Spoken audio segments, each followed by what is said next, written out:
If you're looking to buy or sell your house, it's the Bart Merrick team. Bart Merrick, Crystal Van. You can go to barttherealtor.com. Both their cell phone numbers are on there. And it's the beginning of the year. Yeah. So now's the time to plan. I want to sell my house. Yeah, I do. My wife and daughter do not know that, but I'm ready to go. Well, first thing you do is you call Bart and Crystal, okay, and they'll let you know what you need to do to prepare yourself and when the best time. I need to get a divorce first. yeah. I'll start there. Hold on, I'll get a hold of Mo first. That I'll gets go to a little Mo, muddy. and then I'll bounce over to Bart. Anyway, sorry, I didn't mean to interrupt you. But they've either helped purchase or sold hundreds of BDMs of listeners' houses at this point. They are super experienced realtors. Well, they're just attentive, and I think that's what people want more than anything is you want your questions answered quickly, and you don't want to, like, because my realtor, I could give you a lot of, I could tell you all the bad about, like, not getting answers back or what, but hey, with Crystal and Bart, you're not going to get that. You have two professional realtors full-time working for you at all times, and trust me when I tell you, I think Crystal's anxiety will not let her not get back to you. And with their experience, and this is where the business comes in, you're going to either get the most amount of money for your house, or you're going to get the best deal in the house you're purchasing, or be able to even buy it because of their experience. They've seen it all. They've seen it all. And so if you want to talk to them, it's barttherealtor.com. Live from the Injured on the Go Just Call Mo studio. It's a blast! It's Orlando's own Tom and Dan. Welcome to A Mediocre Time with Tom and Dan. I'm Tom. I am Dan, and this is your A Mediocre Time with Tom and Dan curated end of the year best of whatever the hell. A huge thank you to Melissa Robinson, our social media specialist, for putting this together for us. Yeah, man. I mean, you guys are familiar with all the wonderful videos where she really does make us look head and shoulders above anybody else doing this. And I try to tell her that all the time. So, Melissa, if you are listening, me and the rest of the listeners and Tom, we love you so much. We appreciate you. Thank you for making us look great. And we're doing our best of a little bit different this year. We like to change it. We get bored of the same format. Yeah, we do get bored of the same format. And so, and we'll announce what we're going to play in a minute here. But let me be honest with you. Last year, I wasn't giving it my all. Oh, really? On the editing, No, I'm just being serious. It's kind of like, and I know people hate to hear this, but like buddy calls. Remember old buddy calls? Yeah. You go to do one, and it's like even if it's like the fifth time I've done it, I'm like, I'm already over this. So, as Buck, same thing. I was like, we gotta get something else going on.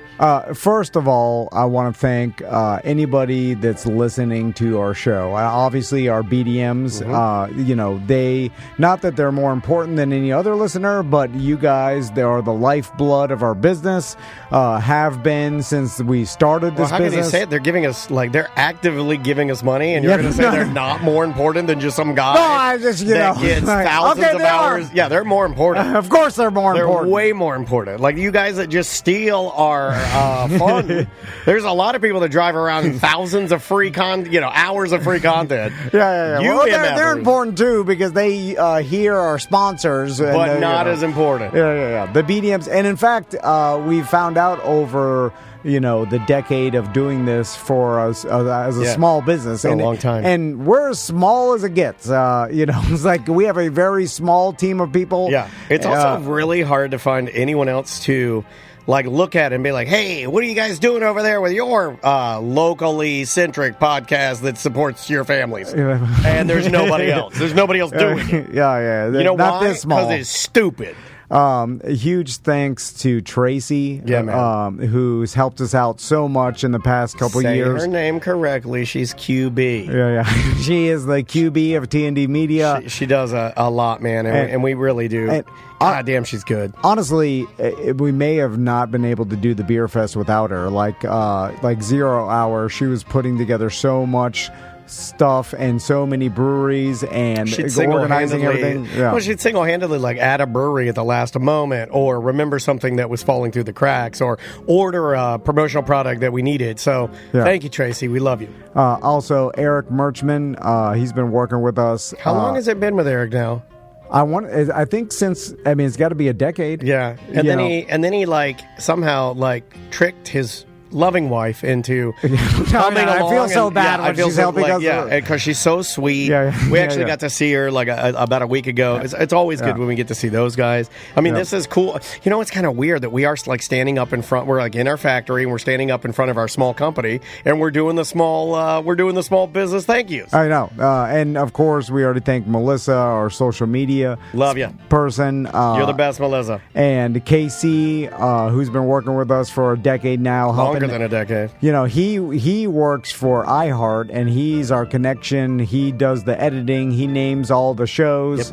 Which he does all the, like, if there's an 11th hour curse word that's in there, he's the guy coming to the rescue. Making sure all the new, like, if we cut new commercials for ACT, Casey is the only guy there. He's the only guy on defense of putting our commercials in and keeping that aspect of a corporate time running. So thank you, buddy. Yeah, Tony Moonjet, of course, who has helped us out for a year, does all our photography. He is our official photographer, and he's a damn fine, creative, and wonderful human. He's also a show character, if you want to call him. You know, he comes on the show a lot. You hear him as Brown Trump. He doesn't like for me to say that, but he is Brown Trump. And Tony Palmiotti from Ahoy Cruises. Yes. I mean, Deb, his wife, who does stuff for us. Yeah, the Danger Brains. This is almost an impossible task, but we're going to try to do it. And even before I go through the list of sponsors, because we have so many great sponsors, and obviously they're all on TomandDan.com. On every sponsor we have is listed on the front page. So if you ever wondered where to find our sponsors, they're all there. And when you tell them, when you use them and tell them about us and say like, "Hey,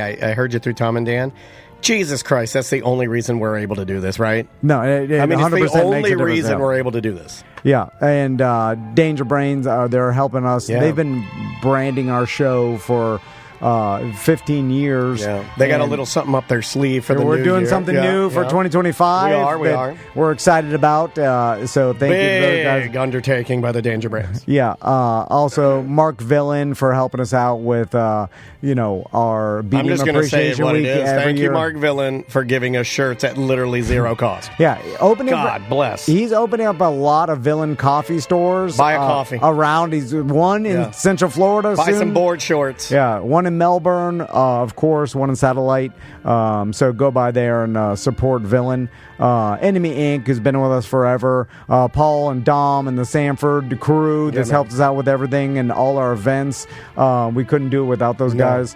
And of course, Chef Pat, Eric, Jeff from the Science Center. We got Scotty from the History Center. We appreciate those partnerships. It means a lot to me and Daniel that companies like the Science Center and the History Center and the Orange County Library.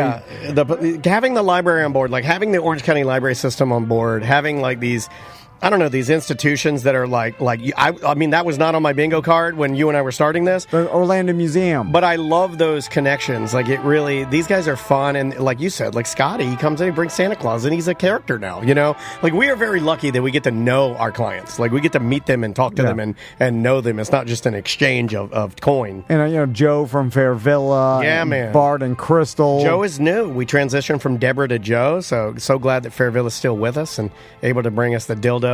A brand new sponsor of ours, Jeff's Bagel Run. Yeah, man. And the team over at You could have moved the Jeff Bagels Run a little further from me saying dildos, but that's fine. They're fine. That's fine. They Some appreciate that. They go hand in hand. Hashtag TD Bagel. Yeah, man. Grab those bagels, and it makes a difference. Yeah, what is the bagel of the day? Go find out. Of course, all the guests on our show, they come on, the Kratom Carries, the Kava Carries, EJ for being a good sport. I mean, we bully EJ so much. Think about the fact that you gave Carrie first billing over EJ, though. Like, it warms. I looked at it on my list. I was like, we didn't mention it. Warms my heart. Yeah, EJ comes in here. We're so mean to that guy, and everybody's so mean to that guy, and he's a sweetheart. And by the way, people are mean to him in public because we're mean to him, and don't do that. Don't do that. No. Like, do you understand? He's coming on the show and also, lets us bully him. I can curse on this, right? Yes, you can. Yeah. Also, he's a big motherfucker, and I think I do think he will go. I think when he snaps, if you are on the end of that, it is not going to be pretty. Because I saw him mad one time. Do you remember that? Yeah. It's a little scary. It's in there. We're gonna try. EJ, buried deep. EJ, are you listening? You have to talk about it. Kenny's, you know what I'm talking about. You know what I'm talking about. Kenny Sampsell, of course. Love me some Kenny. Coming in and doing shows with us. Game Show Drew, who puts together awesome game shows. I have a complaint about Game Show Drew. Not enough. I think we got 2, maybe 1. Well, we're going to feature 1 in today's Best Of. Yeah, this guy rips, dude. I love me some Game Show Drew. Dude will spend an entire afternoon building a game. And, of course, there's an ongoing list of people that have done segments throughout the years. But, shout out to Canadian Josh. We love you, buddy. We miss you. And Vince Taylor and Tuttle. And then, of course, all the guests that come in on our Friday free show. Sam Ross. in there. Sam's been coming in. And, of course, huge thank you to Sam. Always, she's, this year, she went on to greener pastures. And we wish her the best. And she's coming in. She emailed me this morning. The fact that she's coming in on the show is really awesome for her to do that. Well, she's still like some Paul Mercurio, the comedian, emailed me this morning. But it went to Sam, not me. And she'll just forward it to me and be like, here you go. We left her the email on. We were just like, you can have the email for whatever. Yeah, she's still part of the family. And She'll always be. Yeah, and we're just glad that, she's moving on and doing good. Brendan O'Connor, of course. Seth Petrozelli, who takes a lot of shit from us as well. He does. Yeah, he does. And his dojo is, if you are looking for a legit dojo in Central Florida, real Karate of Orlando is a real dojo. Authentic. And I'm still working on getting my kids back there, and because to understand the importance of discipline is good. You have to tie them up. He does a good job. As a threat. I'm using it as a threat. If you don't get straight A's, we're going back. If it's karate time. BDM Josh, who builds our couch for Sofa and Suds. Unsung hero, man. And the team. I got to give the team some love. Matthew Frederick, who, of course, has helped us revamp our app. Here's his email, mrmattfred@gmail.com. If you want to build an app, he does an unbelievable job. Awesome to work with. He's brilliant. Hit him up. And we got Cinema Crespediso with Chris Crespo. We got John Graham, Joey Mazant. Oh yeah. John comes in and presents to us different treats. Joey, Joey is going to be upset that you put him last. Tony Palmiotti. He's not going to say it. You already hit Tony. You already hit Tony. Oh damn it! Yeah, so you hit Joey. No, Joey doesn't get because no. It's going to stick in his brain forever. No, he'll always be nice. He will, but he will. That's not what I'm saying. He doesn't care. No, he will be. He's happy that I mentioned him. So he says that, but I believe his hyper intelligence is leading him to a different conclusion. That's what I would say. And of course the BDMs and the listeners and all the people that have helped us out and continue to help us out. The BDMs, Christine. I mean, and, just people in the BDM group that help, like Omer, like somebody like Omer, just calming people down. Or Kara, who email me and be like, "Hey, you need some help with this," or all of you. BDMs that when we say like, hey, we need some help some people to help us stuff trash into trash bags. I know. Yeah, goddamn Tom's stupid gift bag addiction and the gift bag crew. You can't do it without you guys. Yeah, the people that volunteer to help us. Your wife? How we about appreciate you it so Crystal much. Van? No, I know. I thank Crystal and Andrea, Dennis. Like these ladies, God bless them. Our wives, Jesus. Who we couldn't even do this business without. I mean, it is and our kids, a family business. Now I want to make them work. I do too. Maisie will. I'll tell my sons. I'm sorry. I have to pay Maisie the most because she will outwork more than me. You're taking one of my bits, but yeah, she did ask me privately, and this is we'll get to this on another show, but she did ask me if she could come in. I'll give her a job tomorrow. And be an intern any day during the summer when she's off. I was like, yeah, absolutely, you can come in. We'll put you to work. I mean, even if it's just cleaning crap. Yeah, listen, she is welcome to. I mean, our business will skyrocket. She's a mule. Dude. She's a mule. It's she can do anything and tough. In everybody. Who'd we miss? We had to have missed somebody. Of course. Well, no, we didn't. But it's the people that help us with this small business that I really appreciate, that go above and beyond and help us stuff these bags and help us with things and just like hear us having trouble and email us and like, hey, I can help you out with that. Like, we really do appreciate it. Like, we are as you obviously have heard, like we're figuring this out as we go. Even now. I mean, what I say about I can't find anybody else doing it to pick their brain. It's not easy, and it isn't easy. Like I'll talk to Jim. Like to put it in perspective. I'm super appreciative that we're able to do it, but it is weird, and we couldn't do it without the people that help us. That's perfectly 100%. Yeah, that is perfectly said. But there's really no people like you can't. Like I was talking to Jim Phillips about. Well, what does he know about what we do? This is a completely different animal. Like there's no way to really. And I thank you. Now I know this makes you uncomfortable, and I'll make it really brief. Thank you for your obsession, even though I know it probably in other areas of your life might make your wife or your kids mad that you are obsessed with making this a success. But just know for me that me and my family fucking appreciate it. And I love you, and thank you for that. Well, thank you for... I literally could not do this business without you. Well, we are the... That is the trade, right?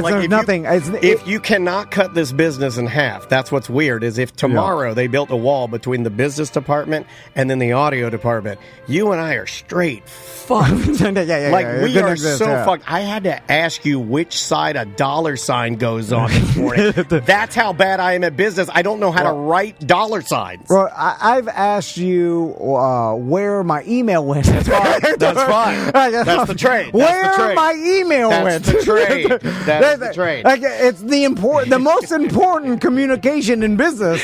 I could not find on my desktop. Well, we found it. So thank you guys. And then again, if there was no one listening, then this wouldn't exist. It's literally nothing. Truly. Even if less people listen, it becomes a nothing. So if you bother to download, if you bother to even support any sponsor, it means something. It really does. That's how small we are. Anyway.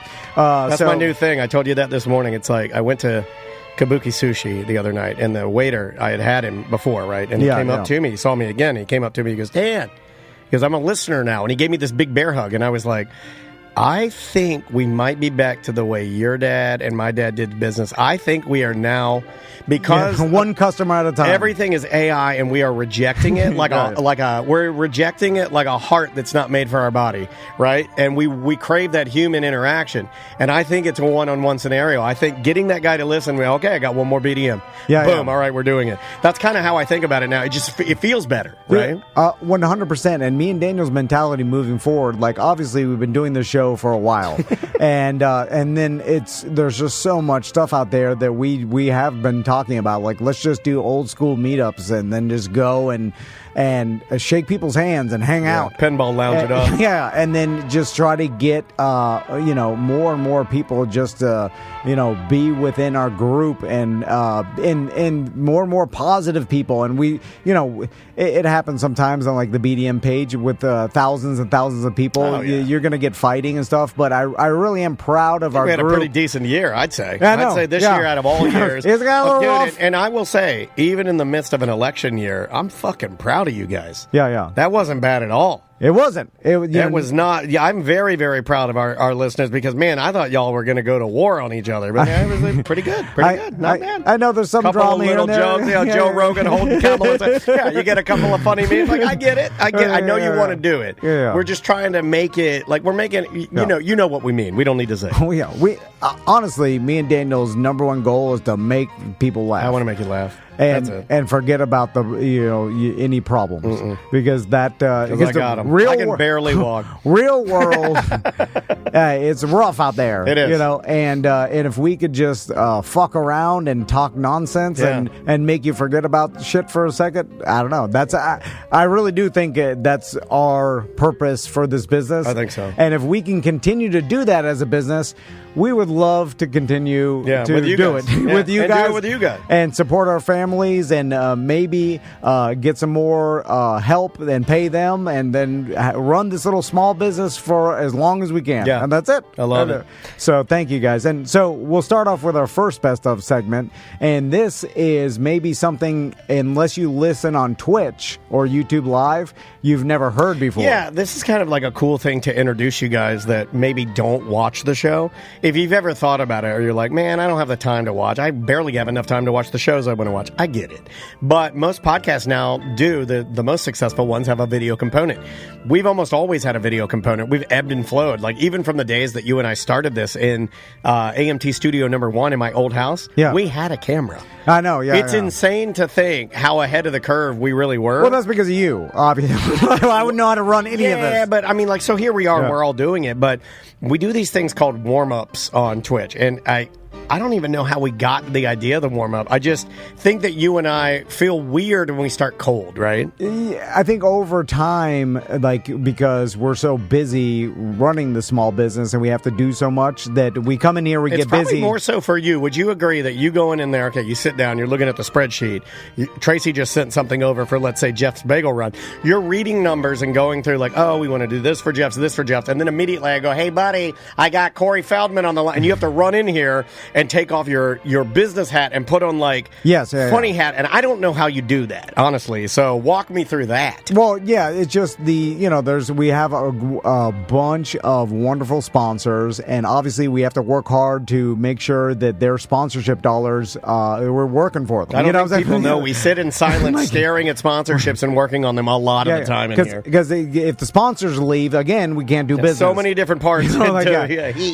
And so then there's a lot of like sales work, making sure that all the commercials are right, the events are planned, scheduling commercials, making sure that the commercial you scheduled, that there's a receipt for the client so the client knows when it ran. Yeah, making sure the information's correct and all. You know, we got 30 different sponsors. Here's one, eliminating old sponsorships that are, recordings that Casey could accidentally grab. Making sure those are gone. Making sure everything's updated with current information. Yeah. It's essentially... It's a lot. We have to do what a radio station does for business. You have to do it. You are the copy department. Tracy helps me. You would be copy. You would be traffic. Traffic, for those that don't know, traffic is basically outlining the entire budget.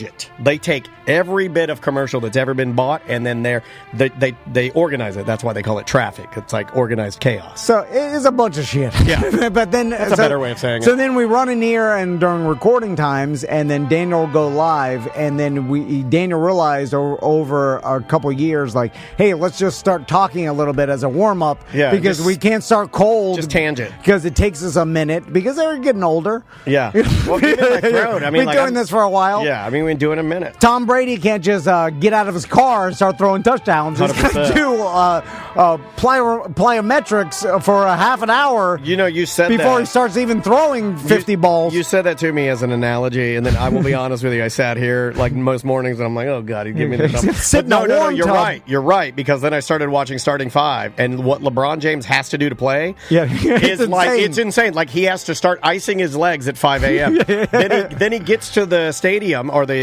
let's say the center. He gets to the Kia Center here to play the Magic. LeBron shows up. He gets there at 6. From 6 to 8, he is in a cryogenic ball. Then he gets out. Then they give him a hot shower. Then they give him a hot bath. Then they do trunk torsion turns. Then he has to do a slight upper body workout. Then a slight lower body workout. Then he has to ice his legs again for another 3 hours. It's insane. It's crazy. And then afterwards, after the game, he has a glass of wine and does it all over again. He's like, ice your legs again. Okay, do the hot bath. The dude is always in some sort of a pod getting his body steamed or iced.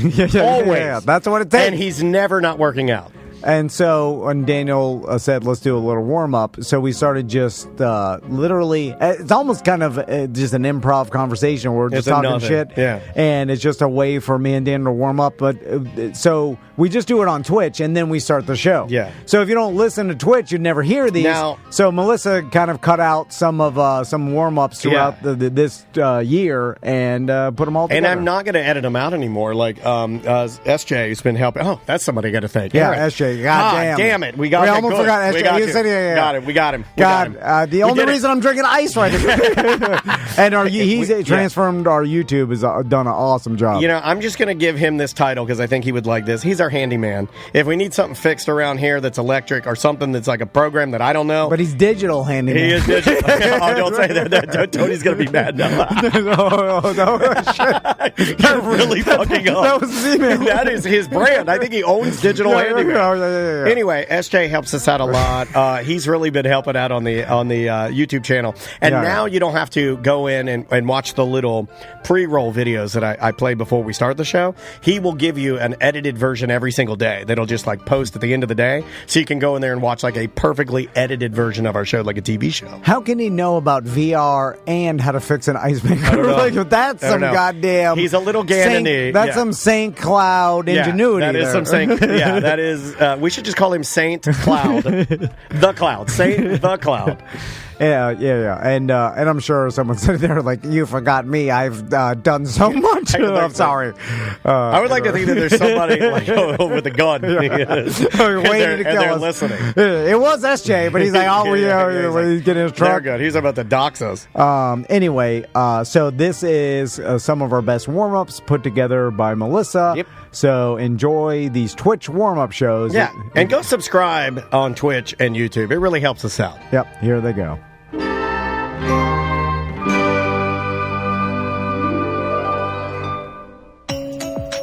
I smell weed everywhere. I can't go outside and not smell weed everywhere.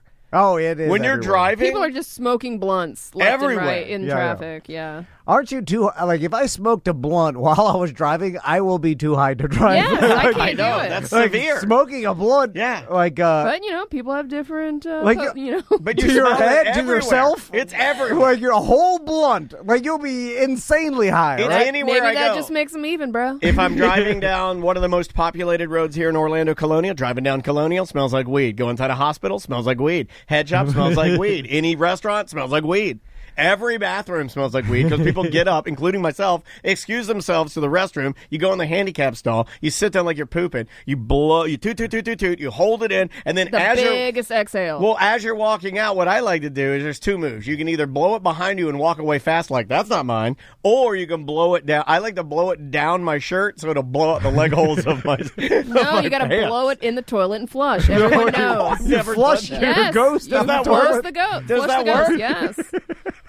Hold on a second. I never knew that. So I lift the seats up, and then you don't even have to lift the. Oh well, yes. If the full I want more room, yeah. And then so I blow my ghost into the toilet gently or hard. Hard. Okay. God. Do you blow? And you gotta have a small. What is it? Embouchure. Yeah. You know what? She's absolutely correct. Embouchure. Yeah, you are absolutely correct. So you right to the flush hole. Sam got the technology. Flush that ghost. So you trumpet blow it towards the flush hole, but then do you? Dizzy Gillespie, straight down the hole. Do you flush while you're blowing it? Yes, absolutely. And then you blow the rest out. The vortex sucks the ghost out. It's just like Ghostbusters, guys. If you blow it... It's called Ghost Flushers. I think if you blow it and then flush, it's already coming back out. Exactly, 100%. You have to, flush, then blow. Yeah, it's like one while motion. It sucks. It's like this. It's right. like, whoo. But then if you don't get it all out while it gurgles back, and then it's going to start coming, you're like, oh my God. Sometimes I don't get it all out when I'm walking back. That's why you're going to go hard and fast. Well, I'm walking back to the table at Applebee's, and Andrea and Maisie are sitting there, and I have a little bit left, so I have to blow it into my Diet Pepsi. Hard. What if you go to the sink? Look, the chat knows. They've done it. All right. God, how am I so behind on this? Come on, guys. What if you blow it down the sinkhole? No, there's no vortex to suck it down. I got another one. You don't want the whole idea is to not let people see your ghost, right? We're blowing ghosts. Or smell, yeah. Yeah, or smell your ghost. So what you do is you go up to the Eliminator, whatever that huge monstrosity of an air drying machine. Isn't it called the Eliminator, the Excalibur? Yeah, Excalibur. It's called like the Rectifier or something. Like it's it's got a very aggressive name. It's like the Rectifier. So go up to the Rectifier after you've tooted in the handicap stall.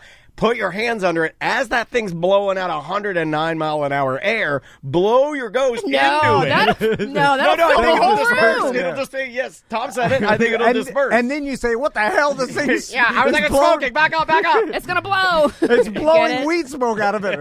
Then everybody runs There's over. a little ghost smoking weed in that little blow machine. There's weed in this thing. Last but not least, okay, so I got an email yesterday that the kids cross country. I won't say this on the radio. Okay, yeah. because I really do think I like everybody involved and it's a good program. Yeah. Anyway, the email that they don't need to be catching strays from a fuck those guys. Yeah. But the email was like, hey, due to the weather, it's cold outside, or the cross country. You heard the black guy in your head. He's in your head. He's in your head now. Now secretly, and he's like, that's some bull. See now, starts creeping. Yeah. Now, it's I gotta be honest. I was secretly happy, okay, because I don't want to get out there fucking too cold. It's cold. I agree. This is a good warm up. Yeah. But then I did want to be forced to go because if they hadn't canceled it, I would have made sure to get my fucking kids up. They'd have been bitching about the cold. We'd have been there, fucking miserable, me and the kids, and I would have been like, "This is good. This is what needs to happen." But they canceled it, and I was like, "Oh, this is an important lesson to learn." So you're conflicted. Because I feel like they do. Yeah. Because I don't want to go to that shit either. It's too cold. And we're going to run around the goddamn field at fucking 45 degrees. But again, the old black man inside me. That's some bullshit. I said, that's some bullshit. We need to get out there, toughen these kids up. Yeah. Anyway, that's my... That should be an entire clothing collection. That's some bullshit. That's not bad. Yeah, that's pretty good. I like the bag. You're thinking of your business. This guy's got the goods. Always on it. I'm going to tell you right now, I've never met a Mrs. Claus. And I think I'm getting a little weepy. Yeah, I'm a little. Yeah, my family loves Christmas. Holy smokes, this is awesome. All right, let me get that graphic down, and then I'm gonna. Do you mind if I cut you out of this one, Scotty? No, just have me here if you have any questions. Scotty, we can hear you. Ask me some boring things. You're gonna want to see Santa. I'm just the elf today. Good looking guy right there. Yeah, that is a good looking guy. That's one of the most famous men in the world right there. Not Scotty. Hey, but we love Scotty. I'm famous in my house. Yeah, you are. Everybody loves me there. Yeah, we're trying to get him to be an elf. You know what? I'd be your perfect elf. Yeah. I'm 5'2". I'm ready to go, and I'm a stocky elf. Like I can lift stuff. My legs don't work that good though. My elf quit. Yeah, all of ours did too. Samantha and Butler. Actually, we caught one of our elves reading my text messages. Come on. You ever had an elf read your text messages? Don't tell Santa that. I'm warming up. You're going to fire him right on the spot. No. Pack your socks and get into your sleigh and roll down the hill. Don't tell Santa that. Our business. Something tells me he's been in business longer than us. I bet you that guy is. I bet he don't take nothing. I bet you when he has to fire somebody. Well, Santa doesn't have a cell phone. It's magic. He knows everything. Right, he goes by letter. There we go. All letter. Hollywood Danny's here. Hold on. He's here. He's here. Hey. Yeah. Hollywood Danny. Hollywood Danny.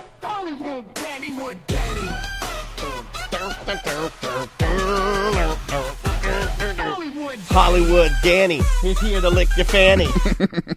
He's not here to lick your fanny. And who calls it a fanny these days? Nobody does. This guy likes to laugh. Hollywood Danny does. This guy's worried about his beautiful beer fest. I know. He should be worried about it. I know. It's a stressful time to put on a free beer fest. It's a stressful time to put on a free beer fest. Absolutely. No, it's always a stressful time. He's also maybe sick of Hollywood Danny. Although you've done twice maybe? No, he's sick of regular Danny. I'll tell you that. I know.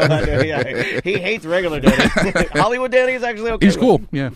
The amount of little details here and there that too many. It's too many. That I'm worried about missing because I won't let myself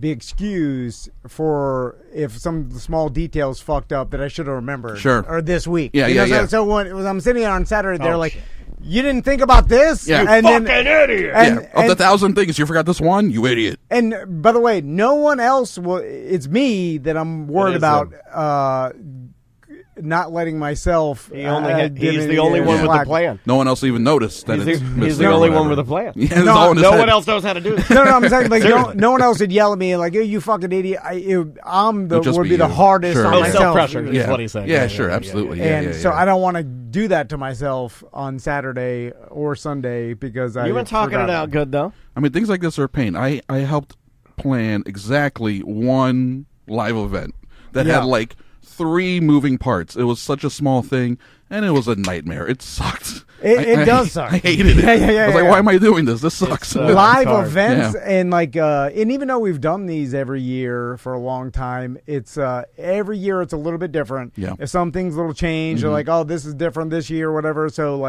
and then there's a lot of just you give it up to God, and you're just like, well, which is hard when you don't believe in God. I know it's hard. You're giving it up to a step removed. Yeah, to the great magnet. Yeah, to the great magnet. Give it to the magnet. Like there's only so many things you can confirm, and it's like, and then you're just like, hope but everything works out. Let me ask you a serious question. Yeah. What does confirmation even mean?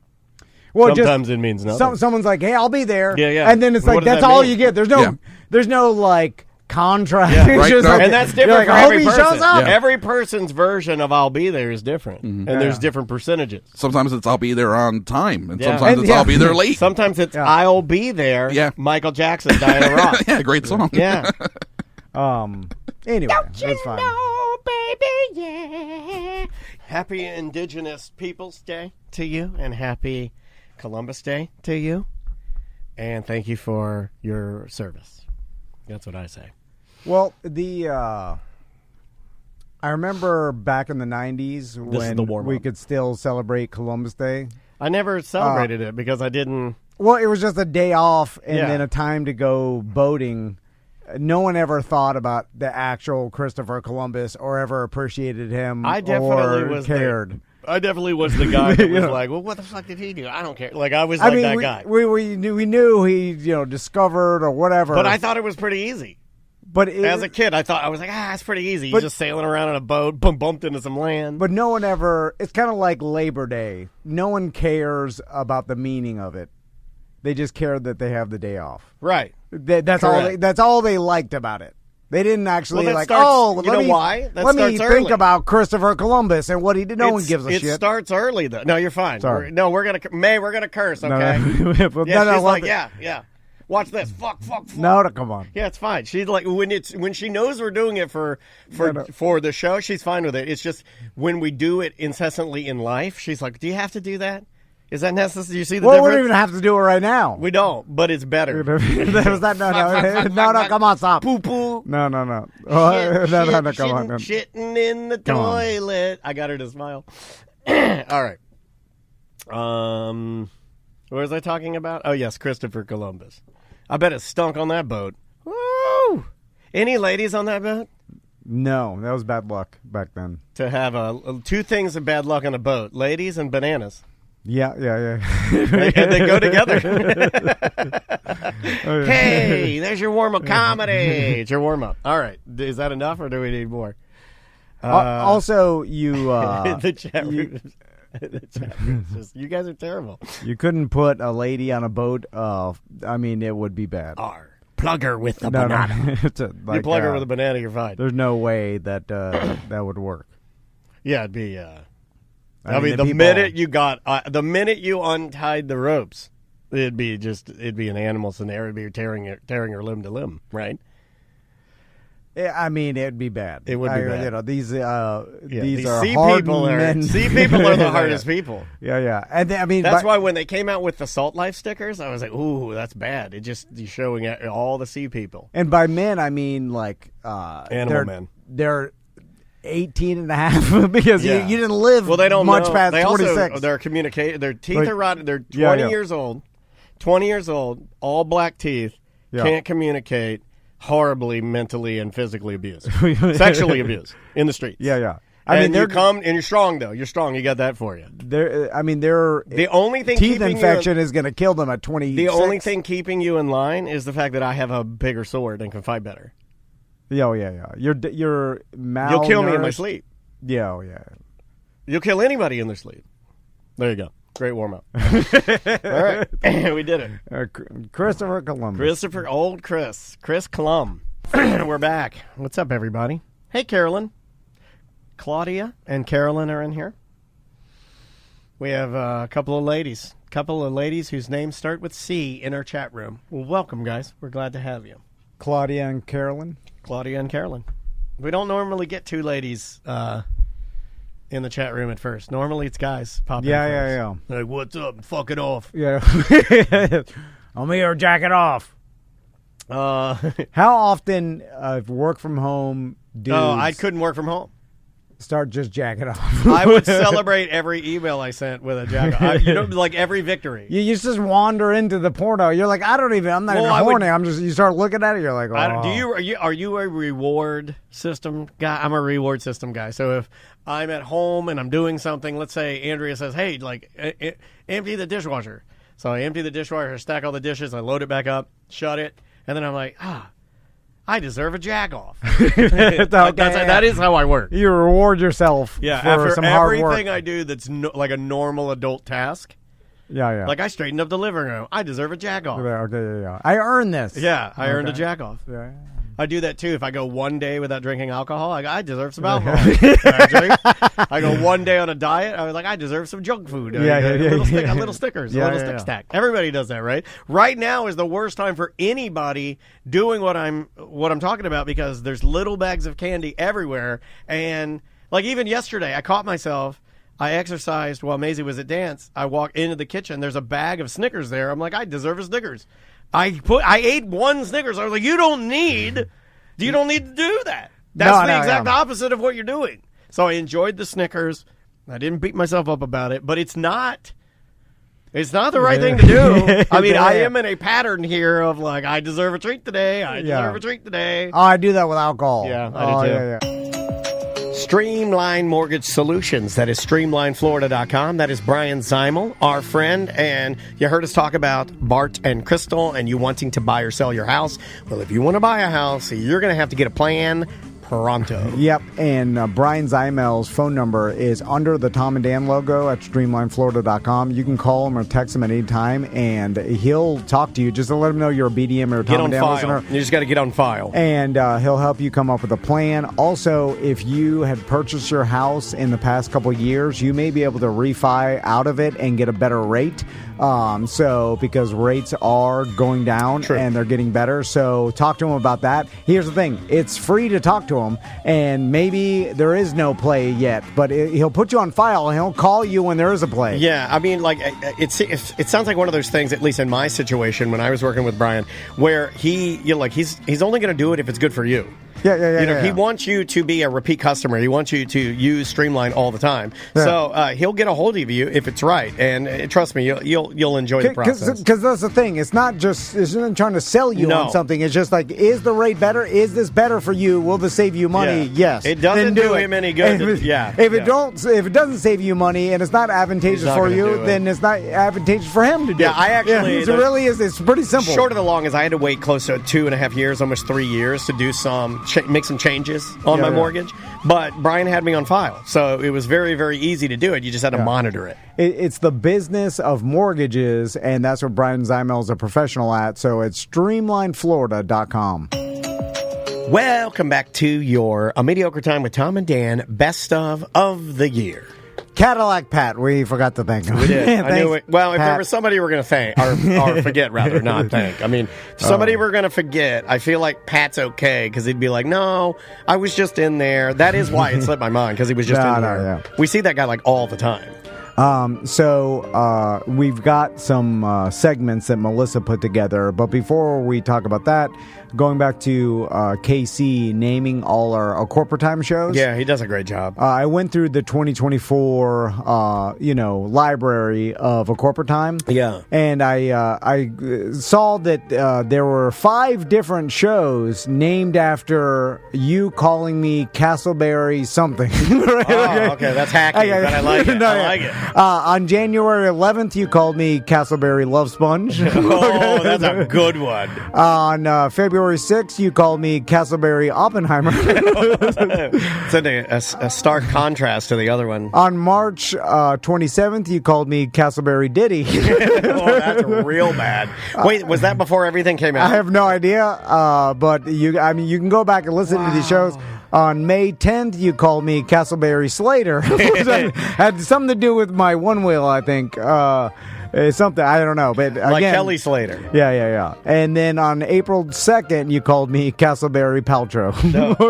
With, I think it was Gwyneth Paltrow skiing. Yeah, that one I can figure out, the skiing. Also, there is milk, hot sauce, and doo-doo. I remember that show. Big fat digital chicken, Hubba Bubba Buffalo, Juice Masseuse, Daddy Flabby Abs, Gas Powered Flopper, Dystopian Future Sock.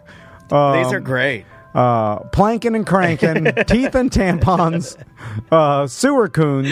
That sounds racist. Flush the Ghost, From Weed to Cowboy Hats. I just wrote down some notable ones. Casey, you're funny, dude. Yeah. You know, he used to be on air, if I remember correctly, with Jim Phillips, and he got a decent amount of airtime. He's pretty funny, dude. He is funny. Yeah. So let's go over this best of Melissa put together. I noticed on the first GD story, well, this she put is in a there, setup. Tom poops while running. Yeah, that's great. You know, I still, in the back of my head, sometimes I'm like, you shouldn't have said that. Yeah. Because you've had a couple of those recently. Yeah. I don't know what forces me, because I could have never talked about it, and nobody would have known that I pooped my pants as a 42-year-old man. You'll do anything for the show. You'll literally die on your poop sword. You're like, this is not going well. I need something to raise the energy level. I shit myself. I I don't care if they're laughing with me or at me, as long as they're laughing. I don't care. Like, if it's the value is the same. It's just a laugh's a laugh, right? Even if it's at my expense or at something I said, it means the same. I'm like, you laughed. Same response. Anyway. Yeah, I get it. Then next up we have the first Dave Ramsey. Ram Davesy. Oh, sorry, Ram Davesy. Sorry, now we're getting sued. Now we're getting fucking sued. Great. I'm sorry, Ram Davesy. Because Ross started it this year. Yeah. Now, I think it'd be important to tell the behind the scenes of this is that when Ross pitched this to both of us, I think I can speak for you. We were both completely, utterly terrified. I was. Well, because Ross, I want to do this character, and we're like, And then we're like, do you want us to stay as just roll with it? And I got terrified. I just literally started sweating. Because and I'm good at that. I know, but we normally don't do characters. I don't want to make him look bad, dude. I like Ross, and I don't want him to have a character he wants to do, and then I fuck it all up. But we should have known he knew how to do it. It's just we were worried that it would become awkward. He's also like you, though. If it's laughing, it's laughing. If people are, he gives no shit. I wish I had. I wish I had it. That I don't have that. Like, I will get. I'll put my puppet on my hand and then be like, I'm scared, and I'll just take it off and put it on the floor. Yeah. What's Jessica Simpson's sister that did Ashley? Ashley Simpson. Irish jig. Irish jig off the stage because I don't know what to do. I know you will. But Ross, he'll stand there and just soak it in. Yeah. And because he knows it makes him stronger. Well, he's a real man. Yeah, he's a comedy real man. Yeah, he's and I'll Irish jig away and then blame my band. I don't think you get much tougher than Born in Georgia got tougher in Florida. You know. So next up we got Sabrina visits the studio and we talk about her pubes. Well, you did. I mean, I didn't. You started talking about laser hair removal down there, right? No, yeah. I forgot. Because you're a pervert. That was at the beginning of the year, I think. Yeah. What do you think she's got down there? I've thought about it. I have too. And I feel like this is the only show we can talk about this on. I think there's. You know what? I'm going to use this word. I think it's elegant. There you go. So I noticed another running segment, my running clown shoes. You need to speak to Melissa. Because she's picking things. Okay, first segment, Tom shits his pants. Well, you know what? Second segment, Ram Davesy. That's fine. Third segment is Tom talks about Sabrina's pubes. And then the fourth segment is Tom running in big fat clown shoes. She's clowning me. Yeah, she is clowning you. Also, she's a runner, too. So I think she's she gravitates towards running. Yeah. And she laughs at my running. Is she a better runner than you? Or? Oh, yeah. Okay. Everybody runs this. Okay, that's good to know. That's good. We got Spelling Bee with Cadillac Pat. I don't remember that. Me neither. I don't remember that. But I remember spelling bee with David Jolly from Kill Tony and Doogie Howza. And then last but not least, we got Trivia Drew's game show. He does a great job with those. Which is that the one where we had the stick and we were whacking the wieners? The wiener whack off. Yeah, we got flagged on YouTube for that. So enjoy these best of segments. Yeah, man. And we'll see you on the next segment, which is going to be best and worst interviews. Uh-oh.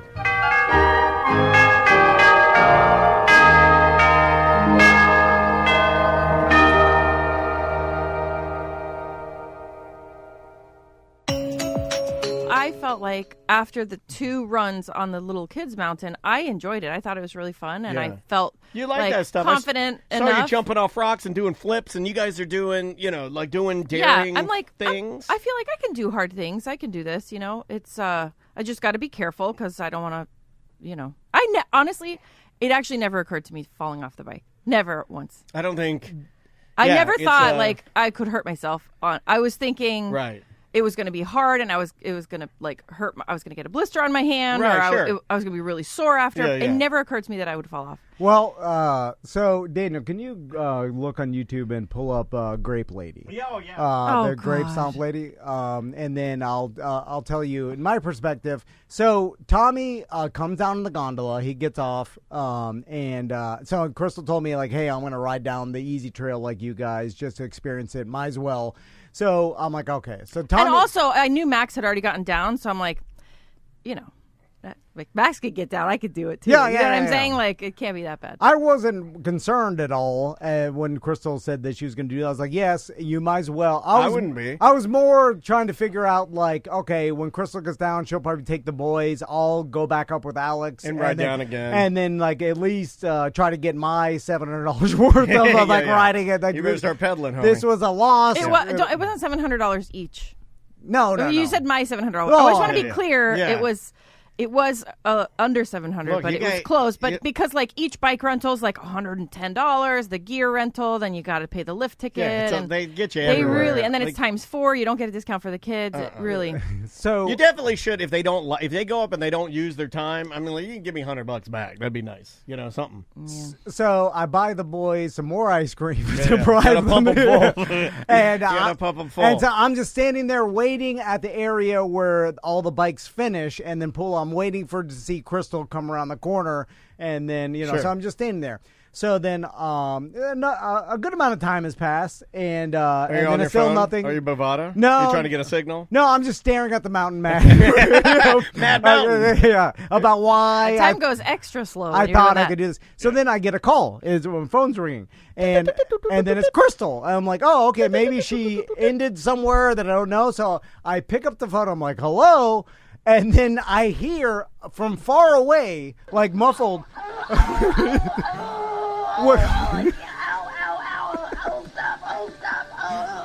what sounded like the Grape Lady.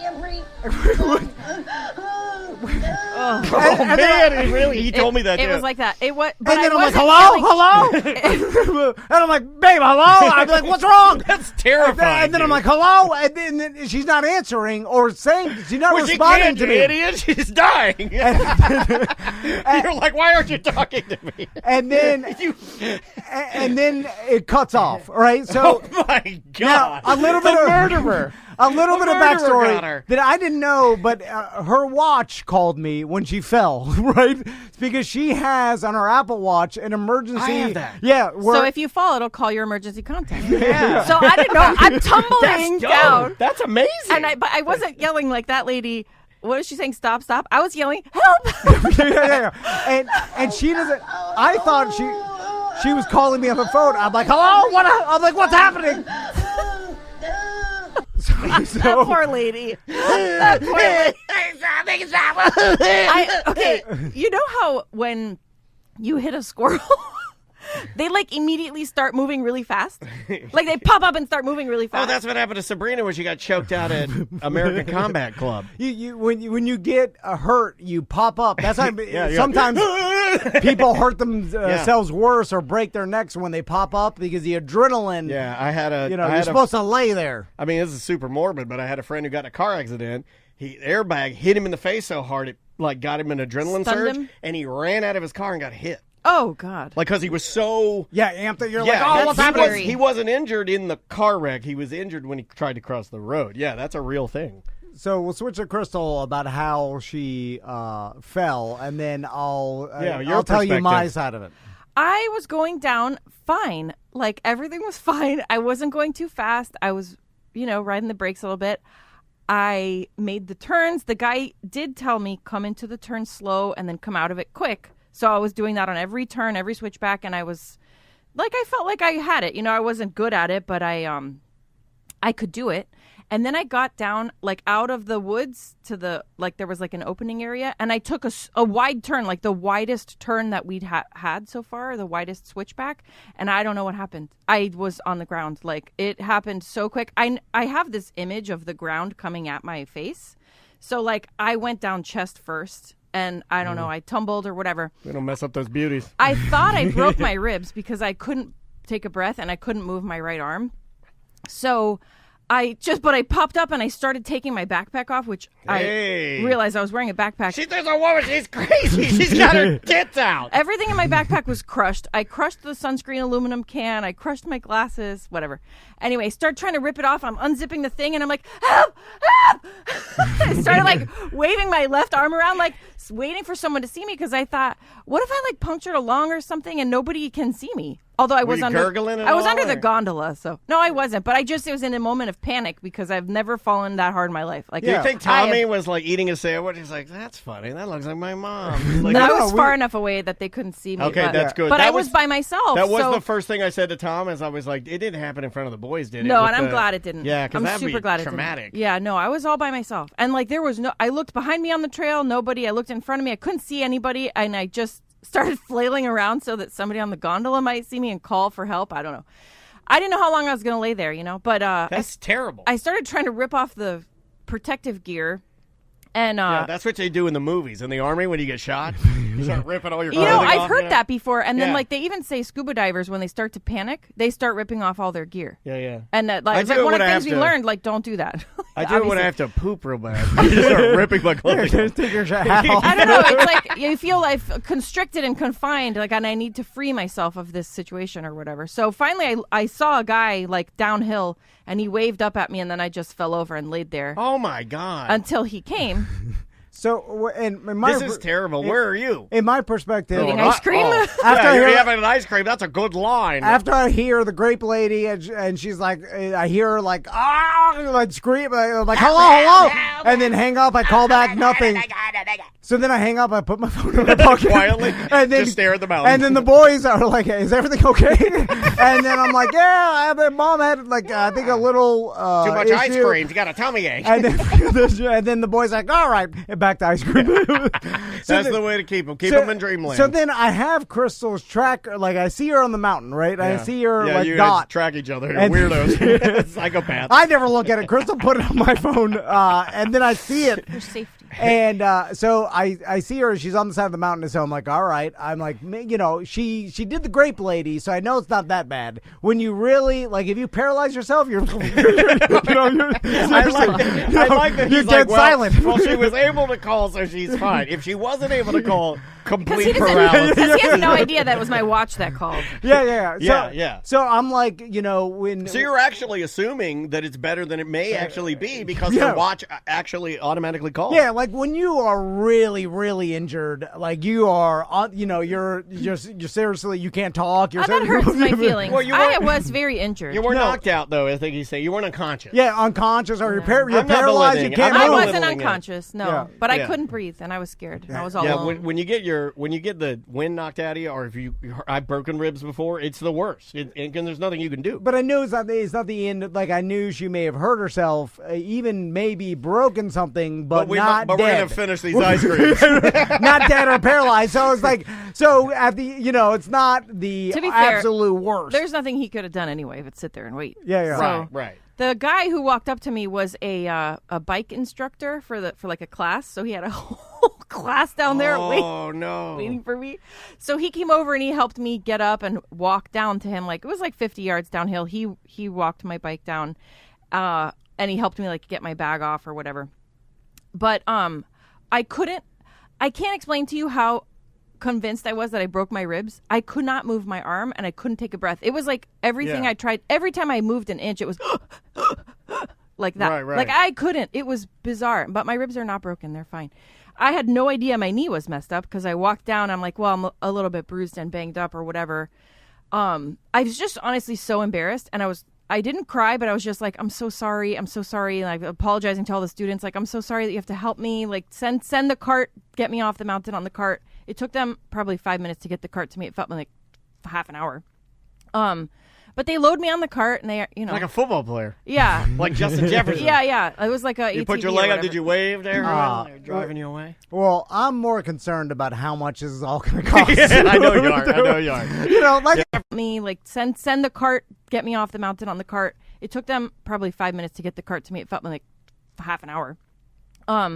But they load me on the cart, and they, like a football player. Yeah, like Justin Jefferson. Yeah. It was like a. You ATV put your leg up. Did you wave there? They're driving you away. Well, I'm more concerned about how much this is all going to cost. I know you are. I know. I'm concerned about my wife. Really, Moneybags never starts running the numbers. And this is in retrospect now. At the time I was worried, but so you're like, how much are those ice creams? So Crystal's like, finally, when she calls me, and by the way, I first go into the main office. I'm like, I think my wife hurt herself up there, and I see her daughter here, and she hasn't moved. And they're like, they were like, we called the rescue. They're not answering, so that's all we got. All we can do. I got broccoli hair, dude. I can do nothing. Yeah. So, I have no skills. So Crystal's like, meet me at the clinic, and then so we go to the clinic. Were you in an ambulance?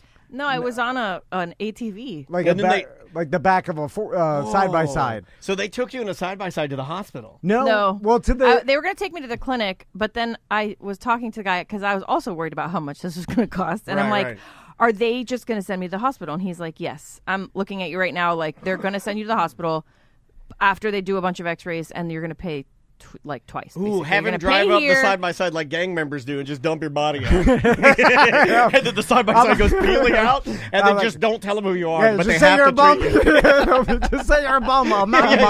Quick, put some dirt on your face. Okay, we're gonna dump your body out. It was a gang initiation that went wrong. He took me all the way to my car after we decided together that we were not going to pay twice. So we went to the car, and I didn't cry. Until he had to help me out of the vehicle, and I felt so pitiful. I was like, I don't want to. I started crying. Oh my God! So the guy has to fill out a report. He asks my name. I say it's Donald Duck, and then we leave. Right? So then Chris like, you got to take me to the hospital. So sorry that you had a bad. I'm sorry, so sorry you had a bad day, Mr. Duck. I hope the rest of your visit to Colorado. I wish great. Somebody on the gondola had filmed me and then posted it somewhere. Oh, you must be Daisy. I'm so sorry about your problem. I don't know how I fell. I still don't understand. Like, did I go over the handlebars? Did I slide out from the back? Like, did I hit a rock? Did I accidentally hit the front brake? I don't know. Did it like a blackout kind of a thing? I just don't. It happened so quickly that I don't know the mechanics of what happened. Like, and my whole right side of my body got banged up. Like, I'm all yellow. My whole right arm is yellow and cut. My right thigh is scraped. My right ribs were hurt. My right knee is hurt. And then. If it makes you feel any better, my entire ass is always yellow bruised, like a banana. But it's the left knee that's really bad. Yeah. So, like, if the whole right side of my body is what hit, I had a bruise on my face from where my glasses crushed onto my face. Oh, nerd. So how did my left knee get this? You know what I'm saying? That's what I'm confused. That's your plant foot that you tore your ACL before, and then you nailed the other side of your body. I don't know if you tore anything yet, but she's going to go to the doctor tomorrow. Anyway, I'm sorry. So at the Glenwood Springs Hospital, usually hospitals, I hate being in them. I hate, I'm telling you, I'm going to tell my sons, I'm like, don't let me die in a hospital. Okay. Just put me outside. Let me die outside. I hate them. So I'm like, this place is like, it looks like a mountain lodge. It's nice. It's got like views of the mountains. I'm like, not that bad. Although, just like every other hospital, there's crazy people in them. There was a prisoner in there. There was a senile old man that pooped his bed that was screaming the whole time. He was literally screaming that, and he's like, somebody's got to clean this up. And they're like, we're trying to help you, sir. You need to get back in the room. And he was like covered in poop in the hallway. That was future me. I was hanging out there. I wanted to see what was going on. And I was just laying there scared, like... If you're a hospital nurse, I'm sorry. I'm sorry that you have to go through this. I'll kiss your face. It's horrible. So we're there. We go to the hospital, and then the lady's like, "Oh, this is a trauma case." And then she picks up the phone, and then she's like, she's like, "We need the trauma team in here." And I'm like, "Trauma? Am I bleeding internally?" Well, I hear I'm like, "No, no trauma. There's no trauma." I'm like, "Don't call that because all I is like, oh, that is a $25,000 phone call." I hope it wasn't that much. And then so the whole time they do the X-rays, the CAT, all these things. CAT scan.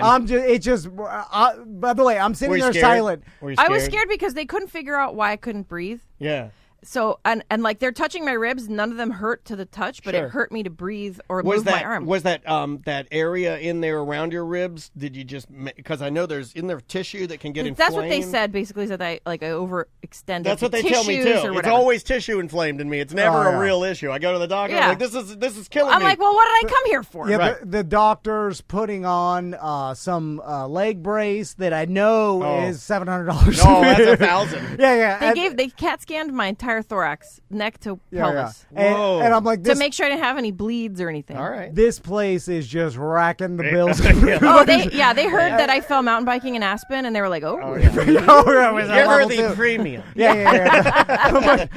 Little do they know, I don't have insurance. The doo-doo old man and the prisoner has nothing. They're fine. Like that's costing us money. But this lady, this Aspen mountain biking lady, we're gonna give her the whole thing, the leg brace. Yeah. It's gonna be Poor Larry a crown. We're doing it. And I can't say anything at this point because I wanted to. I'm like, she doesn't need the leg brace. Well, you look like a real POS if you do that, dude.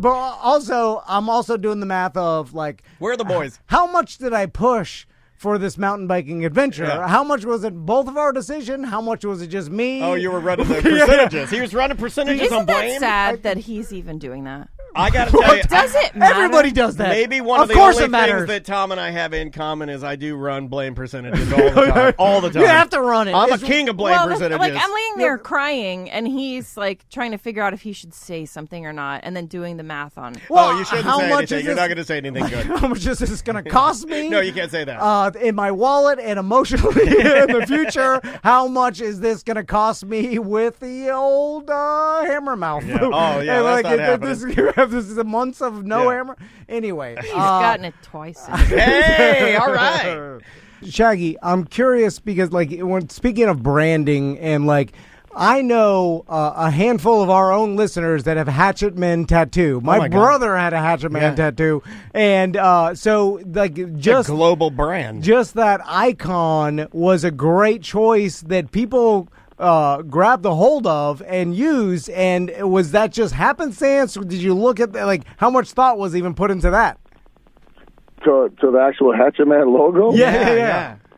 Absolutely none. I actually drew that when we were sitting at a restaurant waiting for a studio session. I drew it basically on a napkin, like that old story, like, let's try this. Because originally, I thought of the design because there was a paper boy in my neighborhood, and we should call him the Mad Paper Boy because he was just out of his fucking mind. He was like a heavy metal kid. Okay. And he'd just eat bugs and like throw rocks through windows and shit on his route and all that shit.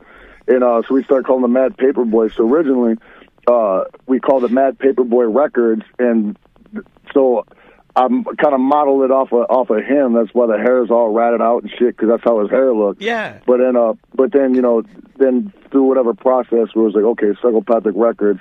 So we kept that, put a meat cleaver, which for some reason got called a hatchet eventually, in his hand, and But it's it was a drawing on a napkin that then got drawn on a poster board that then got sent to put on the back of cassettes when we were pressing them. Yeah, it's that simple. Like, it's funny to think that you did it. It was organic. Has there ever been anything you guys have tried maybe to push too hard and you knew it wasn't authentic and you didn't do it, or like, because it does seem like you guys choose things on just like it's got to be organic. There has been. The funny thing is, and I think this happens with a lot of people, is when you, well, maybe not so much in the pop world, but when you try to make a radio hit, a radio song, like for us, it just turns out horrible. You know what I mean? Sure. On our very first full length record, Carnival of Carnage, we did this song because we didn't know anything from anything when we were back then. So we were like, okay, we're going to try to make a radio song. And so basically we just didn't curse in it. We thought that was a radio song. The song was called Guts on the Ceiling. You know, I'm sure they wouldn't have played that regardless. You know, it was about a guy shooting his head and splattering his guts all over the ceiling. Yeah. So, like, you know, regardless, that wasn't going to make it on no radio. But, you know, we just were like, no cussing in it. You know, it'll get played. But there's been a couple things like that. Like, there was this thing called Chronicles of a Dark Carnival. This one production company made, I think it ran on the Sci-Fi Channel, or they're shooting for it or something. But it was just like little stories that they filmed from like our songs and stuff, and they made the little short stories, kind of like Tales from the Dark Side or something like that. You know what I mean? Yeah. And it was just horrible. You know what I mean?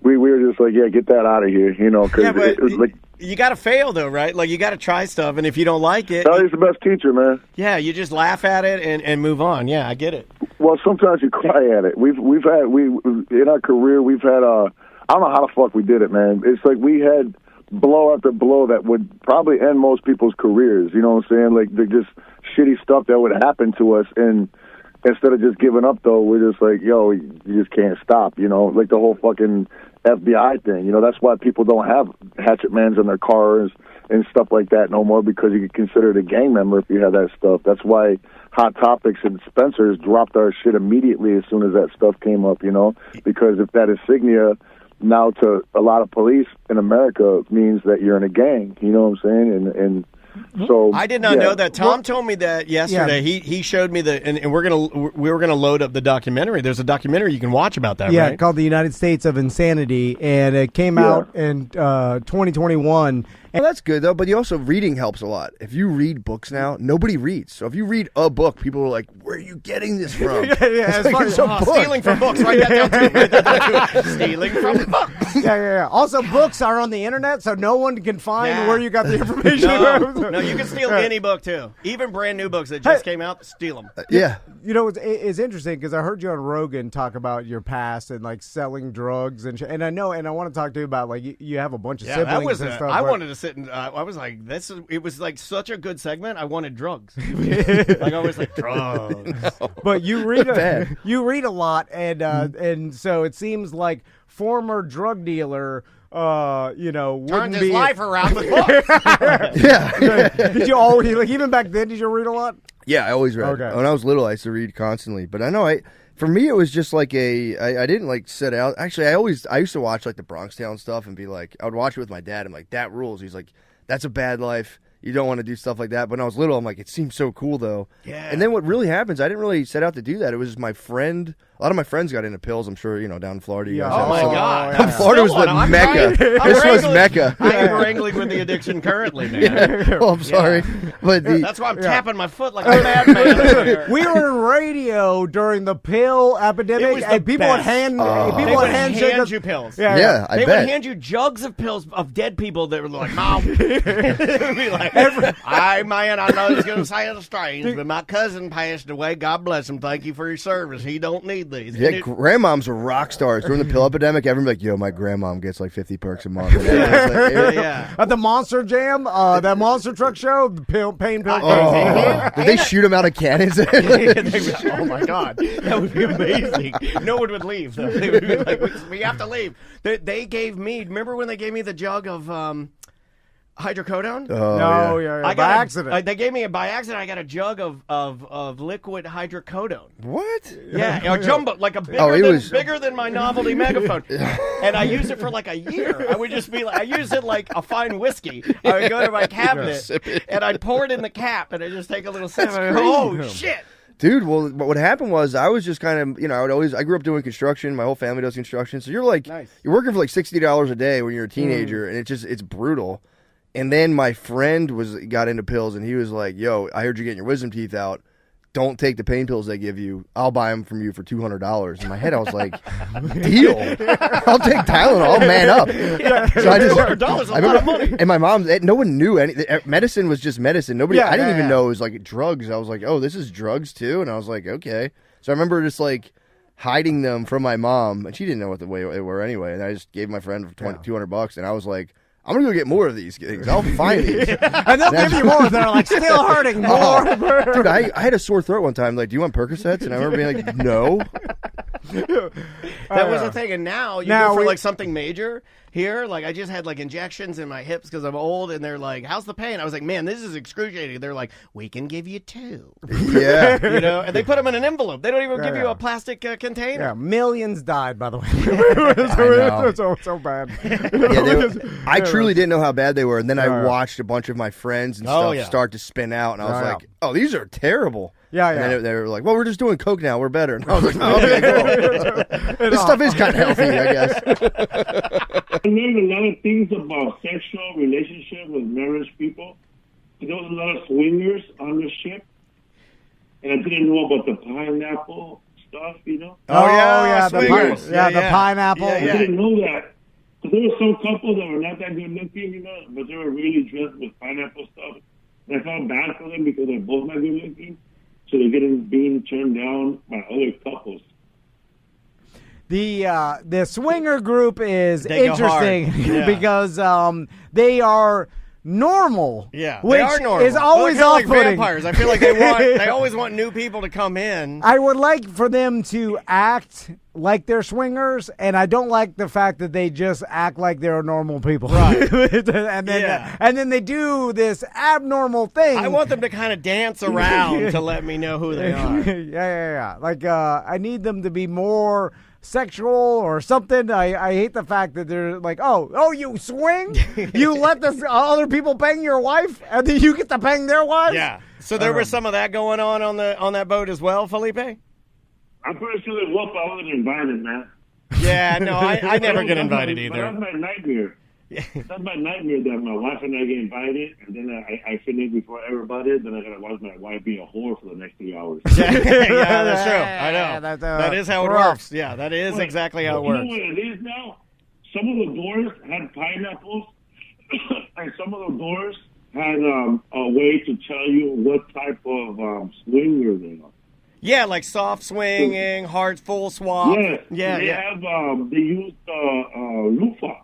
Yeah, they use like the color of the loofah describes what type of swinger they are. Yeah. Like if it's a certain color, that means they swap wives.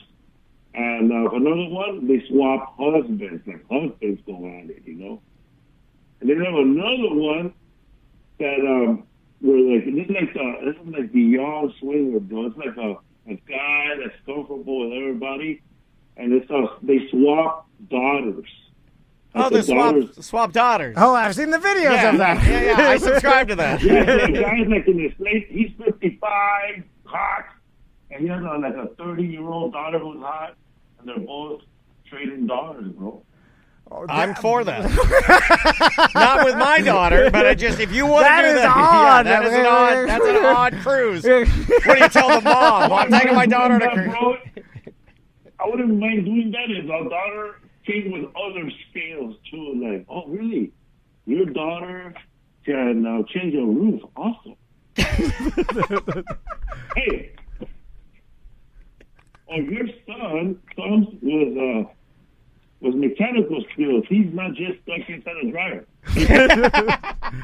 Well, Felipe, thanks so much for taking the time to talk to us again. We appreciate you, man. Hard Rock Live. It's Friday, October 25th. Get your tickets. The show starts at 8 p.m. Felipe is always hilarious. Yeah. Don't miss it. Hard Rock Live's a great venue. And go Dodgers, man. I know you're going to be excited. Go Dodgers. Go Dodgers. Fernando Venezuela, rest in peace. Yes, that El Toro. Yeah, we got to give him some love. Yeah, man. Also, man, what happened to your sidekick, the guy that throws out the funny lines next to you guys? All of our employees quit. Yeah, all of our employees quit, Felipe. They quit on us. Yeah, that happens sometimes. Yeah, that one deadpan comedian there with a black hair, very funny. Yeah, we tried. It was a man or a woman? A man. No, we were talking about Ross. Yeah, Ross. He still comes around. He still comes in. Yeah. He's funny, man. That guy's funny. He still likes it. I remember that your couches were beige or gold or brown. Red. Yeah. Well, no, they were. They were gold. Yeah, they were gold. Right, yeah. He's right. You got a good memory, man. Well, hey, and we're glad. We're glad you're coming back. and we appreciate you, stopping at Hard Rock. And anytime you're in town, man, if you got time for us, we appreciate it, okay? Oh, appreciate it, man. We're going to go back and get that studio. Yes, sir.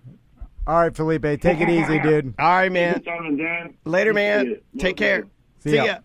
That is Felipe Esparza live from. I don't know where he's at. So full disclosure, obviously, to everybody that listen. We're all clear. I couldn't. I couldn't understand a word he said. I powered through that one. I don't think no one could. No one could. There's bits and pieces in there, so we're gonna play a fun game.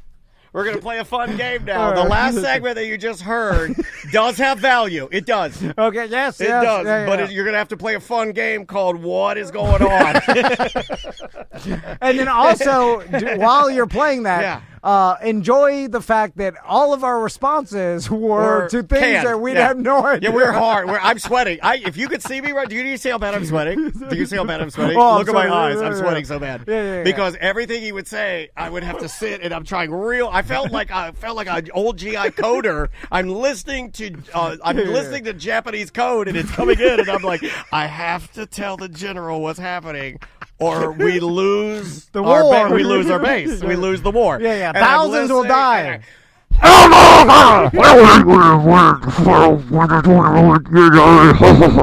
And I'm like, okay, Daniel, you fucking got this. I know it hurts. I'm like, you got this, Dan. You got this. What did he say? Dan? I'm like, okay, something. He's like talking about the swingers, the pineapples, and the colors. He's talking Luva. He's at Luva.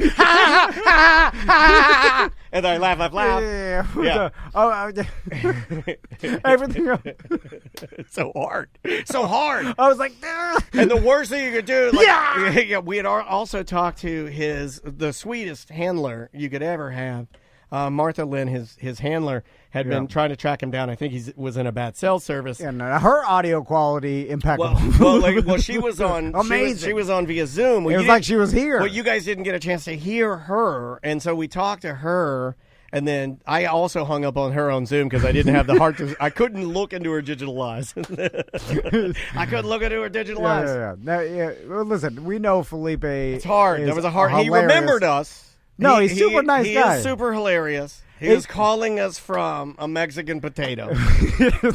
His Zoom link wasn't working, so he had to call us from a regular. Well, he has an Android tablet or an Android phone. I think he was on speakerphone. He was on speaker. They're always on speaker, Tom. And then, and I hate saying, and I should I have said, hey, if you don't mind, could you take us off speaker? You know what it was? Why don't we do that? I'm a pussy.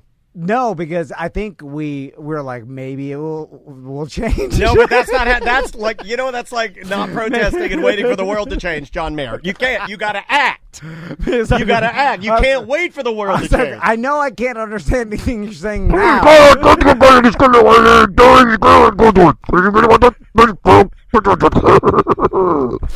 Okay, hold on, Dan. You got this. Dan, lock it in. Dan, you got it. The country depends on it. What did Felipe Esparza just say?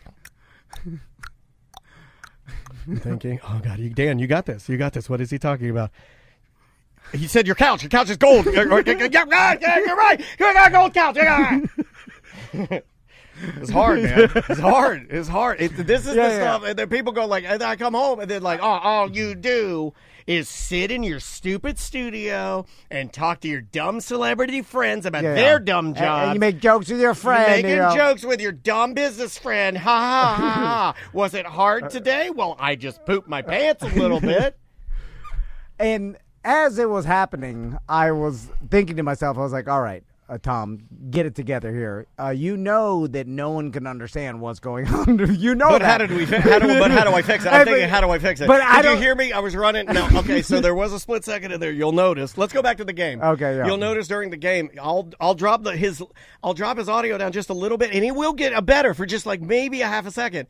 Yeah. But then not good enough. And then I have to push it back up, and then it gets overdriven crazy, and it sounds crazy. Yeah. And then I was like, so what should we do? Should we say like, hey, hey, Felipe, I'm sorry, we can't understand anything. Do you want to know what I chose to do? I know what we chose. Do you want to know what I chose to do? We chose to do nothing. Do you want to know what I chose to do? Yeah. I chose to do what every other radio host does, and I chose to ignore it.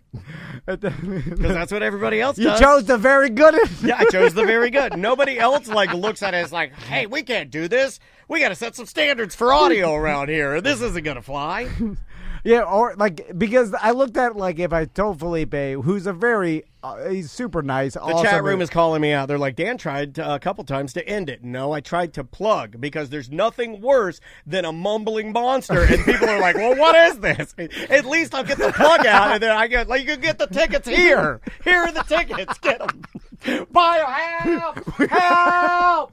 Help! We know you can't understand what's happening, but here's the tickets for it. Yeah, at least I figured if I yell the ticket link, that they'll be like, oh, it's a mumbling monster, and that this is the monster. And then when I do see Dan trying to end it, I'm like, you're not ending on my watch, brother. Yeah, I know. Yeah, then I'm like, I'm going back. I'm going to ask him more questions. I have an extra long question for you. I've got two extra larges. I got a long, what I like to call a Grant Britain for you. I've got a long, 3-part Grant Britain for you, sir. No, I just said no more long questions, but I'm doing it again. Hey, Brett, we do every Weird Job segment. We have a special guest. His name is Snarts, and he asks us a question. Snarts, you have a question for Brett? Hey, man, a question for Brett, man. Hey, so with all this hula stuff, man, are there going to be girls out there with grass skirts on, man? Oh, come on, baby. 90 minutes before kickoff, we have the most beautiful talent pageant. And yes, talent pageant. All right, baby. We're looking for a few judges. Our special guest here might be a celebrity judge. I want to be a judge, man. No, Brett. Yeah, because you know what I want, man. I want to eat it. Come on. Stop. Oh, he's gone. Stop. Okay, he left. It was very bad. Sorry, Brett. Brett, now, are you doing marketing? Tell us, what's your day-to-day? Yeah. What's the actual job? It is Weird Job Wednesday. Weird Job Wednesday. So I got the call because I was blessed to be going, buckle up. In 2022, I was blessed to go to all 50 states in person. What? 2023, God opened up a big door, all 50 states in person. I was doing my podcast show, Live from the Road, Ohio Brett Show for God and Country and Sports. And then I was on that journey to do it again, but I got that phone call from the owner of the Hula Bowl, Nick Logan, 5 months ago. He needed some help. So he made an offer for me to come on. My weird job is Director of Special Projects and an official scout with the Hula Bowl. And those special projects are corporate sponsorships, creative fundraising, and very, very important to the game day experience, creative ways to physically get people at the actual game. Because we don't have two colleges playing against each other. You got to bust them in that beautiful stadium. You got to bust them. It's almost 50,000. Yeah. No, we can get them out there, Brett. It sounds we can like definitely do this. Man, you have a lot of jobs here. Yeah. He's got a lot, and I like the fact. I got a lot of weird jobs. I like that it's sort of unconventional, though. That you kind of like. Am I correct in that you're sort of making your own job in a way, right? Well, make no mistake about it, that I am also on Team Jesus. So I encourage everybody to get in that Bible. I encourage people to get into that precious Bible because Proverbs 3, 5, and 6 tells us, trust, don't lean on your own understanding. Trust in the Lord. Don't lean on your own understanding and acknowledge Him in every single way. I'm not a Bible thumper. I'm just a seed planter. Because I get to meet a lot of people that have never heard of Jesus, and I don't slap them with the Bible. Hold on. I just smile, and we get the football, and we do tackle drills. That's my kind of Bible. It's the brown throwable Bible. Hold on. Who's never heard of Jesus? Right? We were talking about trust me, buckle up. I've been to all 50 states at the local level. The author of confusion is alive and well in America. This great republic, all 50 states, border to border, coast to coast. We are uniting like never before. And sports and music. My ears were working when you said at your free beer festival there'd be some live music. I can't wait to introduce you to some of our musical acts that will be playing as part of the Hula Bowl fun activity. Who do we got here, Brett? Yeah, what do you got playing? Buckle up, baby. We're going to have some very... I have been blessed to meet a lot of acts all over America, and we love all kinds of music, but I do love those home games. I do want to give a little shout out for Brady Bowl, BradyBohl. My son Brady will be leading the way.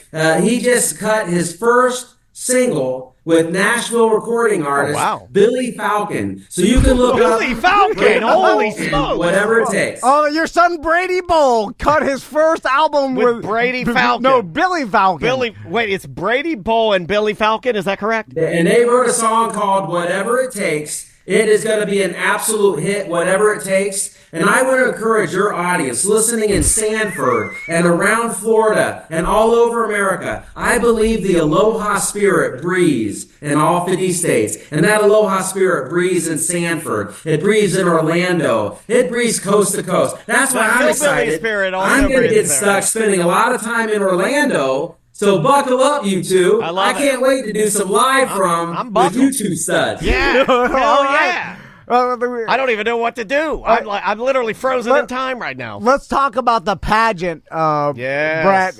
What's going on with the pageant before the show? Yeah, tell us more about game. So 90 minutes before kickoff. This is one of the great special projects that I'm so excited to be leading the way on behalf of the Hula Bowl team and our owner, Nick Logan. We have so many amazing pay-it-forward sponsors. If you're listening right now and you would be interested in a corporate sponsorship, we're only 60 days away almost from the Hula Bowl. So the pay-it-forward sponsor, whatever's easy in your budget. I know a lot of people can't do $100,000 and do a creative package where I can bring in Hula Bowl alumni in to speak in your town, but whatever's in your budget, $10,000, $5,000, whatever's easy for you, please contact me. Brett@hulabowl.com is my email. BRETT@hulabowl.com. And can you guys believe we have pay-it-forward sponsors stepping up right now because they want people to physically go to the game, and their sponsorship. So, we're doing a telephone show. Is the pay-it-forward 4 key areas? Is the pay-it-forward? Am I correct? We're working with Orange County Public Schools, so any elementary school, middle school, high school, and the colleges, the college students, they're going to have a free ticket waiting on them at will call. And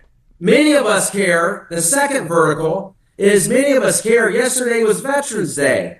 But I believe, Tom and Dan, you don't just wait one day a year to celebrate veterans. Every day is Veterans Day. We appreciate and celebrate veterans every day of the year. We celebrate them So every day. if you're active military or a veteran, thanks to Pay It Forward sponsors, you'll have a ticket waiting on you at the game. And then Every the day other is two Veterans markets. Day and Halloween and Christmas here. The faith-based market, the churches, and those precious NFL alumni and former college athletes. Those are the 4 areas.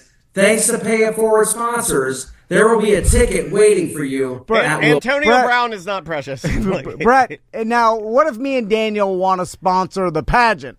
Yeah. Because I've always wanted to sponsor a pageant. I want to host the pageant. And then... I want to wear a tuxedo and bring the ladies out. Well, we're going to have... that would be something I do need to get authorized by my owner, but I do want you guys to smile, because we are working with the fraternities and sororities, and they're partnering up. Remember, we're on campus at UCF. So we're doing some amazing things with that audience. Put some grapes in our butt and run down the beach. Did you ever do that, Brett? You put a grape in your butt and you run down the beach, and if you drop it, then your brothers make you eat it.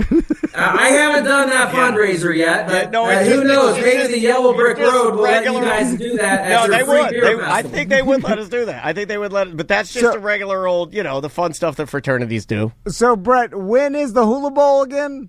The Hula Bowl is live in Orlando. HulaBowl.com, January the 11th, 2025. Noon kickoff on CBS Sports Network. The Hula Bowl, January the 11th in Orlando, UCF Stadium. HulaBowl.com. There you go.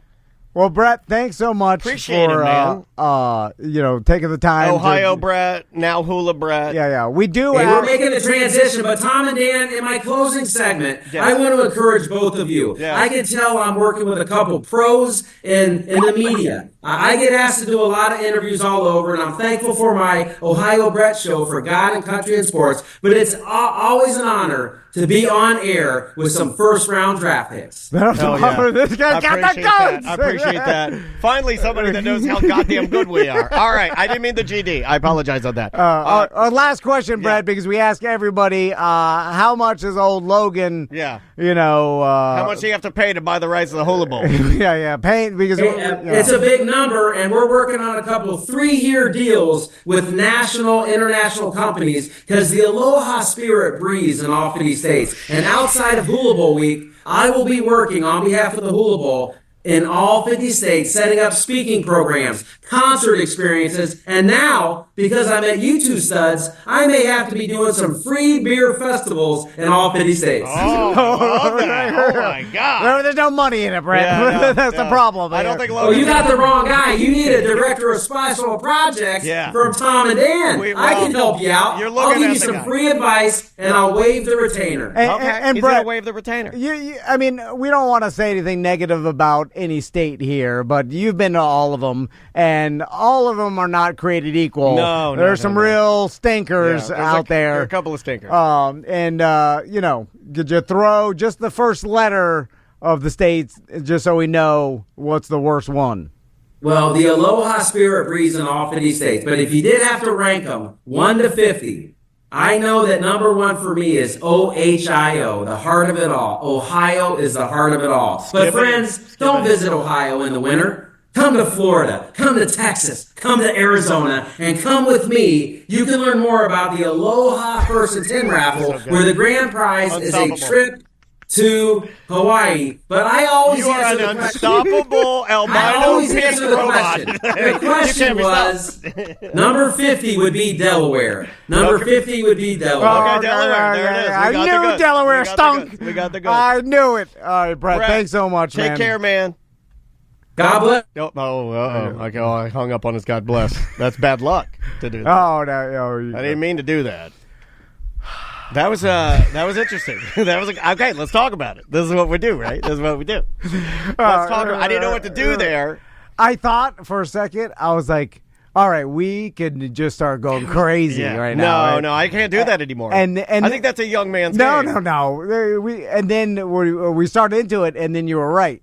He couldn't be stopped. He couldn't be stopped. He couldn't be phased by no matter what. He's done it before. That's a pure professional. Yeah, he's done it before, and he's had tougher rooms. That guy's walked through fire, the brimstone, and come out of the other side. He has seen it. That's why he's so pink, because he's been singed by the fire of the devil. That guy's talents were forged, and he came from the bottom. Well, he's guy and talked his way to where he's today. No, he's an unstoppable promotional machine, which is why Logan hired him. He's like a Terminator. Once you said the Terminator, he's like Arnold in the first when he was going to kill. That guy's promotional Terminator. Yeah, he's a promotional Terminator. He's not going to stop. That guy was not going to stop. No matter what I said, I'll make a joke. Brimstone, and come out of the other side. He has seen it. That's why he's so pink, because he's been singed by the fire of the devil. That guy's talents were forged, and he came from the bottom. Well, he's your guy, and talked his way to where he's today. No, he's an unstoppable promotional machine, which is why Logan hired him. He's like a Terminator. Once you said the Terminator, he's like Arnold in the first when he was going to kill. That guy's promotional Terminator. Yeah, he's a promotional Terminator. He's not going to stop. That guy was not going to stop. No matter what I said, I'll make a joke. He power right through it. He started threw a Bible verse in there, threw us completely off. We were on tilt. He had us on tilt. He did. He's like, he went full Bible, and we're like, I almost cursed. He went full Bible, and I fell over. And I'm like, and he's like, I got him. I effing got him. He saw us. Yeah, he did. Starting to F with him. Stupid atheist. I'm going to knock a little Bible. And then we're like, we got girly. He got us. Yeah, he triggered us with the Bible. And then we were like, and then he was like, I'm going to go in for the kill. And he's like, God, stab. Yeah. I thought I was going to get him with the what's the worst state question. No, my God. He's like, I'll do it. He already had Delaware Lodge. Yeah, he already. This guy. We got to talk to him again. You could never. I got to get him in person. He did the when you shoot all the liquid blob Terminator T3. Oh yeah, then he just the shotgun blast will just go through him, and it kind of jogs him a little bit. But he keeps running. Yeah, and that's what promotional Terminator did. Welcome back to a Mediocre Time Best of. Can I ask you a question? Yep. How would you rate because you're an honest person. I'd like to think that both of us are. I will give you the nod. You're a touch more honest just because I have too much tomfoolery in me, and I play a lot of weird. I do like a lot of weird little lies all the time that really kill my average. So you're not, but you're one of, if not the most honest person I know. How would you rank our interviewing? Well, how would you rank it? It's okay. It's compared to others like talk shows or other people. Well, okay. I would say, right off the rip, I think we're pretty good. Definitely above average. I'll give myself criticism because I don't know how to give myself praise. So my criticism is... And I only know how to give myself praise. I'm like Jack Spratt. I'm constantly in fear that I'm going to ask the person a question that they're not... And they're going to be like, well, I don't know how to answer that. Or, yeah. Like, they're not prepared to answer. Or, why would you ask that? Yeah. And then, like, I'm leaving them hanging or something. So this is a bad flaw where I... But there's a fine line on that because sometimes you... Okay, hold on. You're on to something very important. That's a thin-ass line you're playing with because when you do that and you ask a question to somebody and the question is compelling, they typically pause and go, hold on a second. I'm not sure I know how to answer that. That's a good question. You know what I mean? Like, so that's a dangerous game you're playing. Well, it's not really like, and I don't know. I do think we do a good job of, especially if the person feels comfortable, then we get a good interview. Yeah. It's harder on like Zoom than it is in person. Yeah. It's harder when we only have 10 minutes. Yes. Sometimes like we get interviews where they're like, the publicist is like, hey, you got a hard 12 minutes and that's it. Pardon me. Here's a weird thing. I believe that Zoom audio is easier than Zoom. Yes, because it's weird. Audio only is a more comfortable interview. It is. Because the feels like an old phone call. The Zoom interview, for whatever reason, is more disconnected than the audio only, which is weird too. It is weird. But we get a lot of good interviews and celebrities because of our relationships with Billy. That's who we forgot. I'm so glad that you remember that. Yeah, our buddy Billy, for those of you that are radio junkies, this guy's he's a lifer. I think we're going to be pushing 40 years of radio this guy's been doing. Yeah. His name is Billy. I'll just go, but he used to be known as Billy the Phone Freak from Ron and Ron. One of, if not the most popular, probably Florida-based shock jock radio show that like really originated from here. Yeah. I'd give that nod to Ron and Ron. But Billy was like their original booker, and I've known him for years and years. He worked with you and I when we worked with the Monsters, and we've always had that connection. Drew kind of got us back in touch with each other and said, like, have you ever like talked to Billy? And he gets some good, like we got Howard Jones, we got Daryl Hall. I mean, he gets us like Daryl Hall was huge. Yeah, he gets like these really, really big. Now, when you're rolling the dice on big names, you're going to get some old people and you get some weirdos. You're going to get some weird stuff. Yeah. And then so like I mean, we talked to Ted Nugent's wife. She's a diehard conservative mold lady. She's screaming about the mold. Like, I mean, I'll talk to anybody. I don't care. Yeah. Everybody's interesting. Yeah. Every listener is interesting. Well, EJ. Yeah. Not so much. No. I don't know. So, and then also we made some friends with some different publicists. The publicist from Miami, I forgot her name, but Martha Lynn. Martha Lynn's been giving us some. Shout out to Martha Lynn. And then, of course, Hard Rock Live and the That's Dr. Leah. Or LT from WJRR. You might have known her. Leah, who was LT, now works over there. She's their booker. And like Dr. Phillips gets us some interviews sometimes. Absolutely. And so, but we've had some bad ones, and then we've kind of put together. Do you have any favorites from this year? Good ones and bad ones. I have one favorite from this year. Well, the Hula Spirit, which is in this show. I don't think that one can be touched. I mean, that's that isn't Hula Brat top tier. Yeah. One that didn't make the cut, but was like one of my favorites was Yngwie. Oh yeah. I very much love the Yngwie. That was my favorite. That one for me as a young boy playing. My buddy Will, the guitar player in my band, loved Yngwie. Dude, loved it. We just did it recently. Sometimes the recent interviews don't make the cut because it was so recent. We don't want to give you something you already heard like last week. But the comedian that does mushrooms, and I'm blanking on his name now. Shane Moss. Shane Moss. Yeah, that was a really great conversation. I want to have him in more. Can you tell me why my brain's working today? I don't know. Everything you've asked me, I've known the answer to. Like, I can't believe it. I mean, this is going to be. I'm going to die tomorrow. I bet. Well, when mine doesn't work, yours has to work. That's true. That's what it's a redundancy system. So the Shane Moss was great. He was great. Find that on ACT, but that's so we only can put so much. We talked to Shaggy Two Dope in this. Melissa put that one on here. Yeah. Dude, great job.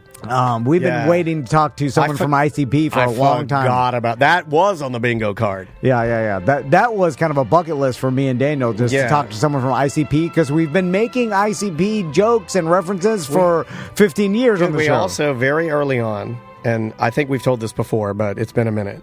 Very early on, you and I would listen to a lot of Corolla because he was like one of the only big dogs out there doing it. Yeah. And he did an interview with the Insane Clown Posse that we both listened to at the same time.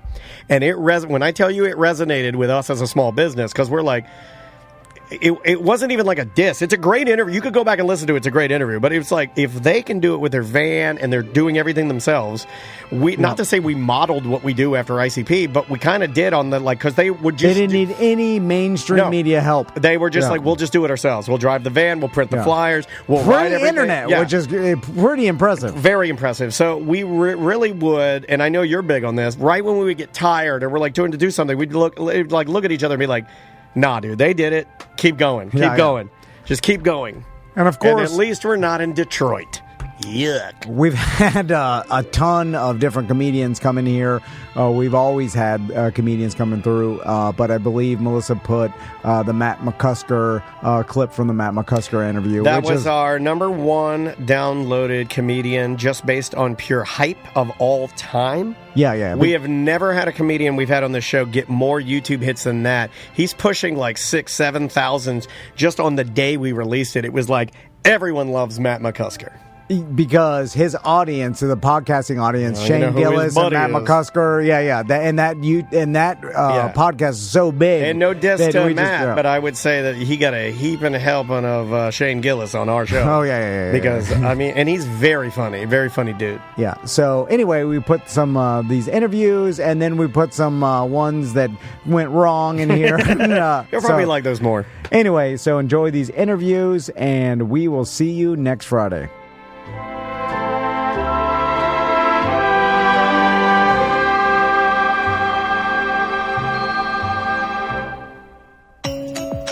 Family-friendly service. That is our friends over at American Air and Heat. We live in Florida. You need an air conditioning system that works.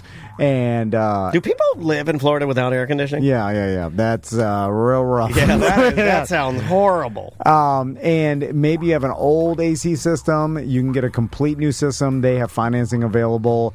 They will re-engineer your duct work so your system's working more efficiently. Yeah. I mean, that's super important. It lowers your energy bill by a lot. And over time, you start looking at it, you're like, wait a minute. I could have paid for a new system years ago. Yeah. I'm paying hundreds of dollars more a month. And also, like, not to be that guy, but you guys know I'm that guy.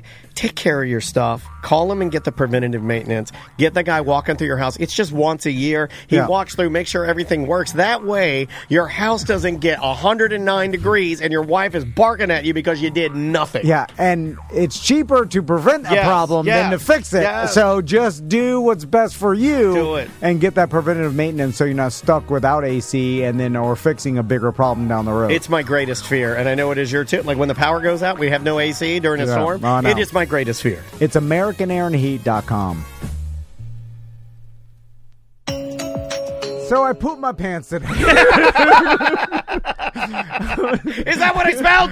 No. Dude, it was the worst when it came down the hallway, and we were sitting in there, and I have vowed to not say anything else. Something's obviously wrong with my stomach or something. I vowed to not make fun of his doo-doos anymore, but I was sitting in there, and we were like hashing. We don't have a lot for today. We're overworked and we're tired. I wasn't expecting that. And I could smell it. It smelled like a fucking Do you still have the bomb went panties on? I mean, the underwear on? No.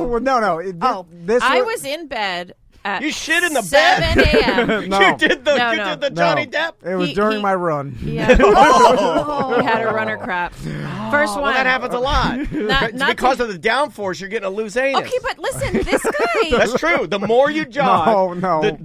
Dude, look it up. Your knees and your anus are the two things that go. No, well, it's three. It's collective three. He's drinking coffee in the morning and a humongous J-Rob smoothie.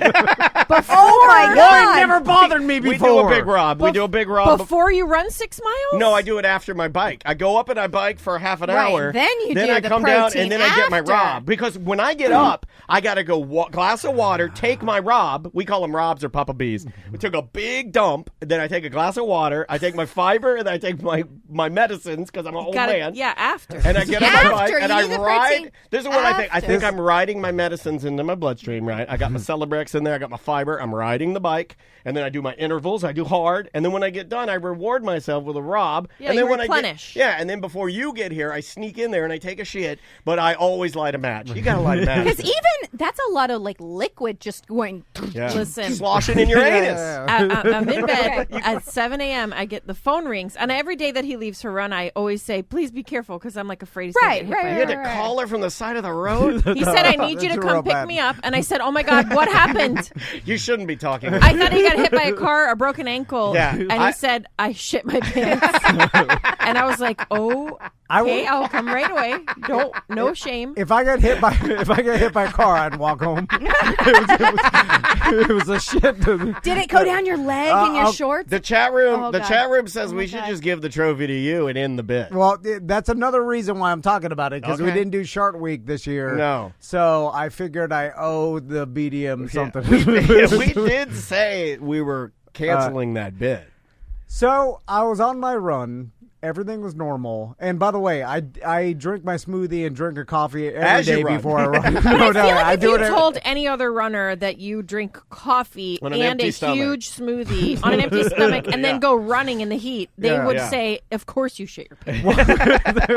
That's how Why you should. did That's you- how. Well, I'm It different. was- yeah. Step one. Yeah, drink your you're- coffee. you're my on an empty stomach stomach. is usually He strong. knows Yeah, better. he's so- he yeah, knows he better. knows. Yeah, you also say you don't yeah. have allergies, but you sit at your desk and you sneeze 40 times. He'll sneeze 40 fucking times. There's snot everywhere. You walk in there, it smells like aluminum foil, and I go, dude. And he's like, I don't have allergies. No such thing. So everything started out fine, perfect, like it does every morning. I start off my run. I run through the apartment What do you complex. put in your coffee? Black? You just do no, black? no. There's some sugar-free vanilla. So you put that's another wrecking French your- vanilla Dude, sugar-free. that lights the diarrhea on fire. And then You more. might as well have had a cigarette on top of that. Oh, Jeez. don't threaten me with a Coffee good and a time. cigarette. Coffee and a cigarette. I contend coffee and a cigarette. I had the most beautiful shits. Long, beautiful, big, Well, mega it may have been brown the bubaloos last night that you got. That's what I smelled. That's what I smelled killer sauce. Yeah, I I can smell it. There's a sauce at Bubbaloo's called Killer Sauce. It Well, I smells have the the same killer. coming out. Yeah, dude. You must have been hurting in there.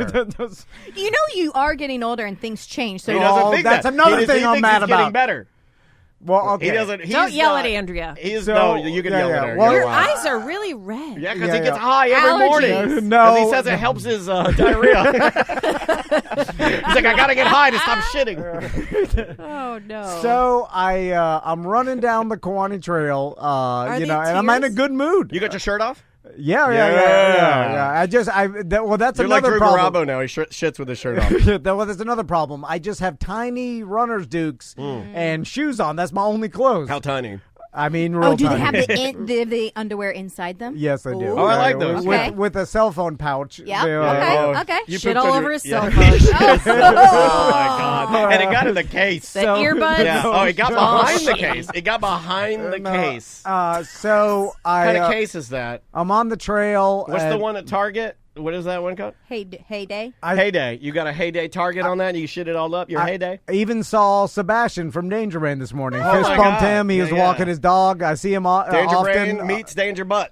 Often on the trail, and then so Is he running too? No, he's walking his dog, and then so a lot of dog walkers. I noticed in the morning. That's what we do. That's what we do. Yeah, saw some bunnies. I love the bunny counts. Yeah, we count bunnies. Yeah. And then so I'm running. I'm like 4 miles in, Everything's still fine. I have nothing wrong. And then as I'm running down kind of a busy road, all of a sudden it hits me real bad. I got IBS and I've never shit my pants. yeah. Is it bubble guts? Is that what you say when it hits you? It starts, gurgling. It just started contractions started coming, then I was like, "Oh, I gotta hold this back." It's happened before. I told the story. How many centimeters were you dilating? The contractions are the worst. But this time, I have them. Did you have goosebumps? I had them on the way back from Dustin's. I get it from barbecue too. It's the fat. Yeah. And then I got to put my legs straight out like a little doll, like a doll with no knees. Because you're squeezing your cheeks? Yeah,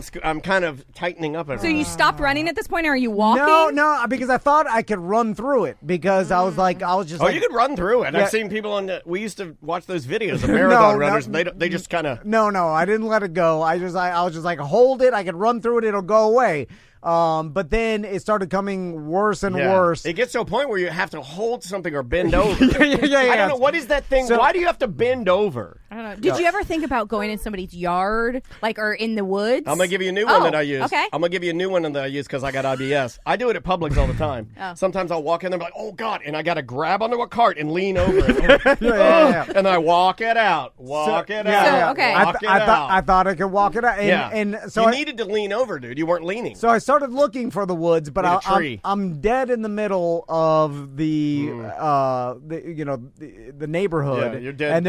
And there's no woods you anywhere. Need a mailbox. Yeah. It's I'm kind of near Jimmy's old house. Oh, you should have just gone to his old house. There's don't they have a Civil War reenactment field there you could have shot in? And so it got to the point where it was so bad, I was like, well, I got to walk it out. And then as I was walking, I was like, uh-oh, I have to freeze. Uh-oh,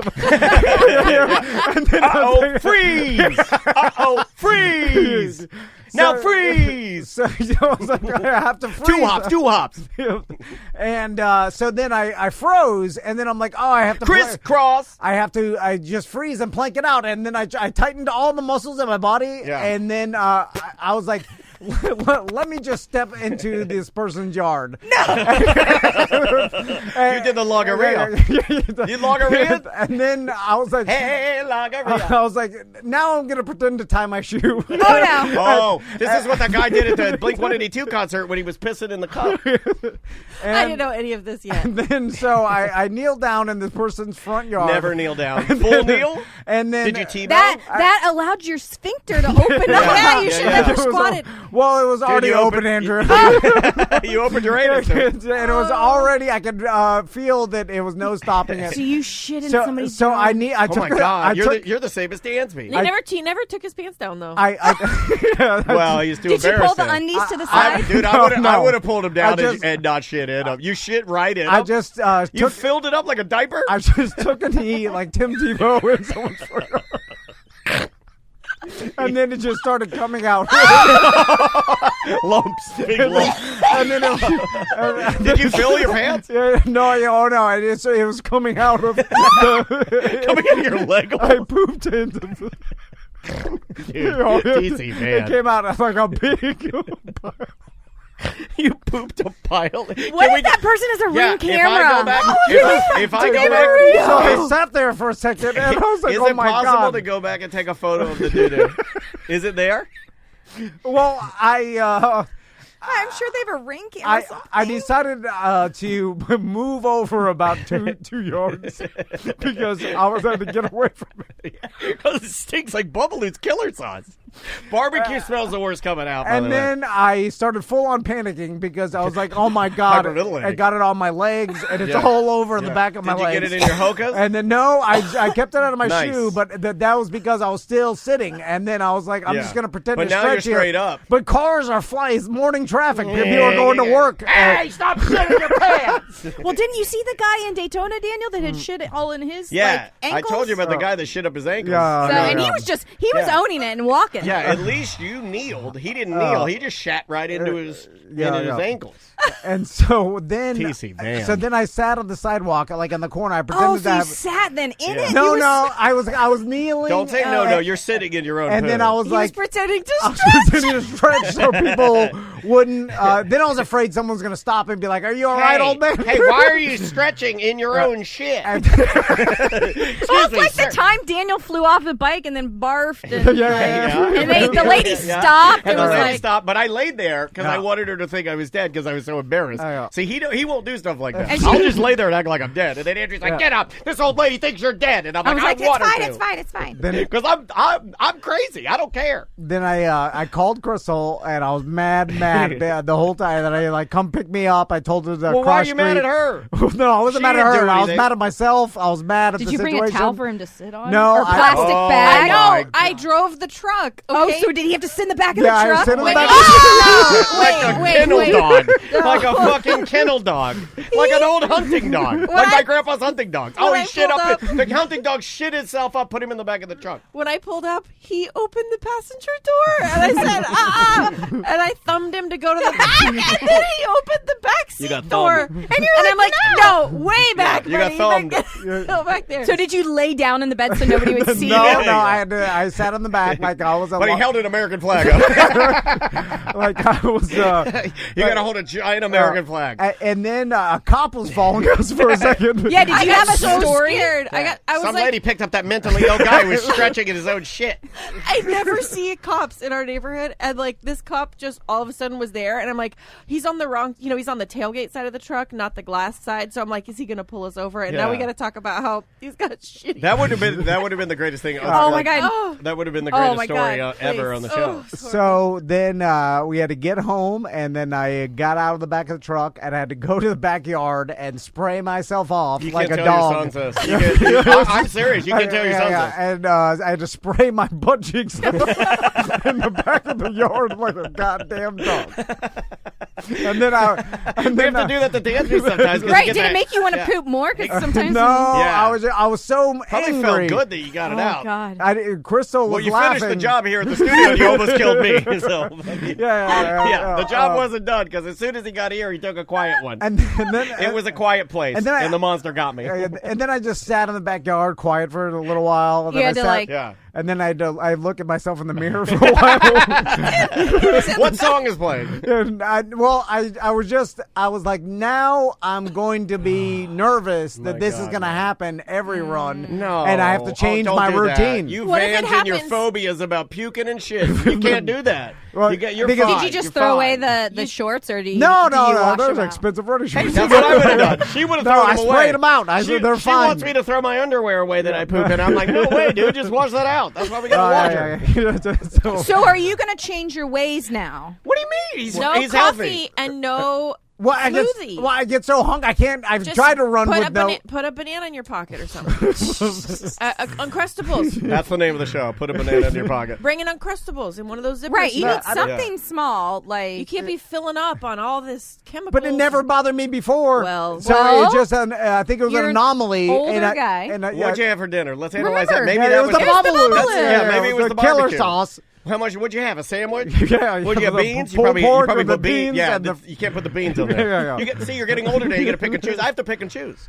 Like we went to Dustin's and I did what I shouldn't do. God. I did sliced pork, beans, and fries. I can't do fries. You did beans and fries. Can't do beans and fries. You got to pick one. Welcome back to A Corporate Time.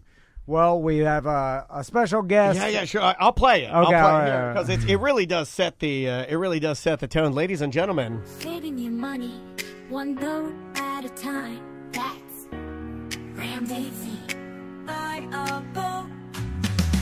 Ladies and gentlemen, fresh off of his latest book tour, I give you the financial genius of A Mediocre Time with Tom and Dan and A Corporate Time, Ram Daisy. How you doing, Ram? I presume there was some sort of song. With my top hat, I cannot put your headphones on. He's back. He's back. Ram Davesy's back. Hey, you're very welcome. We have had a ton of people that have been messaging us. Good. Good. Dare I say that this is one of the finest segments we've ever done? Certainly with a client. Hopefully, we're encouraging listeners to hoard gold and like I say, try to acquire all the money. Sure. Yeah, absolutely. Oh, yeah. I see a lot of social media posts about telling us what money is now. Yeah. Because, you've taught everybody what money is and isn't. And then you also went, and then I don't know if you know this, but this week we had the opportunity of appearing on the Jim Colbert Show, also on Real Radio, and Tom told a financial analyst that he was an idiot. I know I didn't. You were like, this guy don't know nothing. I'm Bitcoin Tom. I was like, what's your opinion of Bitcoin? Not to go off script at all, but do you have an opinion of Bitcoin? Is Bitcoin in the Ram Davesy world? Well, let's talk about it. Tom, let's get back to basics. Remind people what money is. Yeah, okay. Well, the Ram Davesy. The characteristics of money. Yeah. It's heavy. Heavy. Right. Yeah. It was listening. It makes a noise. Yes. It's loud. Yeah. Partial credit. We'll make a noise loud. Yeah. And something about riding it in a lake. I forgot. I forgot the third thing. Ram laughed at that, so I feel like you're on it. Even if you got it wrong, you're on his good side. Yeah. Basically, certain boats and gold. Certain forms of money are open water navigable, Tom. That is true. Money is hard. It is heavy and it is loud. Hard, heavy, and loud. That's right. Heavy and it is loud. Let's address Bitcoin. Okay. Is Bitcoin hard? Yeah, it is not. Is it not? Oh, I don't think it is it? How many? Let's drop a data center on your toe. Let's use. Okay. Let us use. So where it's stored, technically. I wasn't thinking. The Ram Davesy standard test for is it heavy? When you drop it on your toe, does it hurt? Yeah, I mean, if you picked up an entire data center or even a computer within said data center and threw it at my legs, yes, it would hurt. Yeah, and that also implies hardness. Hard and heavy, kind of hand in hand. There, your toes aching away, and then is it loud? It makes you know what? I'm going to go ahead and say that not in the traditional sense of like beating a tambourine, but yes, data centers. We worked with one at Real Radio, Mike Spry. So you hear the electricity and a lot of fans. Yeah, it is loud. Yes, it is. And also, if you put a number of data centers into a sack and jingled it, it would make it louder. The other standardized test. Yeah, true. So Bitcoin, Tom, is it money? Well, based on that, yes. It checks the boxes of the three main characteristics of money. Bitcoin, money. Yes, sir. Okay, I like it. See, I learned a lot today. You're the first person that's ever been able to explain to me what Bitcoin is in a way that I fully understand. And again, let's just cover some more basics. Dollar bill, Tom? Dollar bill such as this? Money or not? Okay. Oh, no, he's going to start ripping up. The last time you were in here, you started ripping up money, and it makes people very uncomfortable, almost as uncomfortable as AI songs. This legal tender. It is legal tender for all debts, public and private, but is it money, Tom? Well, I guess. Oh, God. He's gonna well, based on last time, you ripped it up and you threw it out. Okay, there it is. He's doing it again. And from this action here, tearing up a dollar bill, what did we learn today, Tom? Not money, and also Dan needs a better lock on his drawer. Good job locking the drawer, Dan. Yeah, what's my dollar? Good job locking the draor. The lock. The butler dollar with the penis on it. Insufficient to beat Ram Davesy, however. You do need a better lock at the end of the day. All right. Well, man, my God, I didn't realize.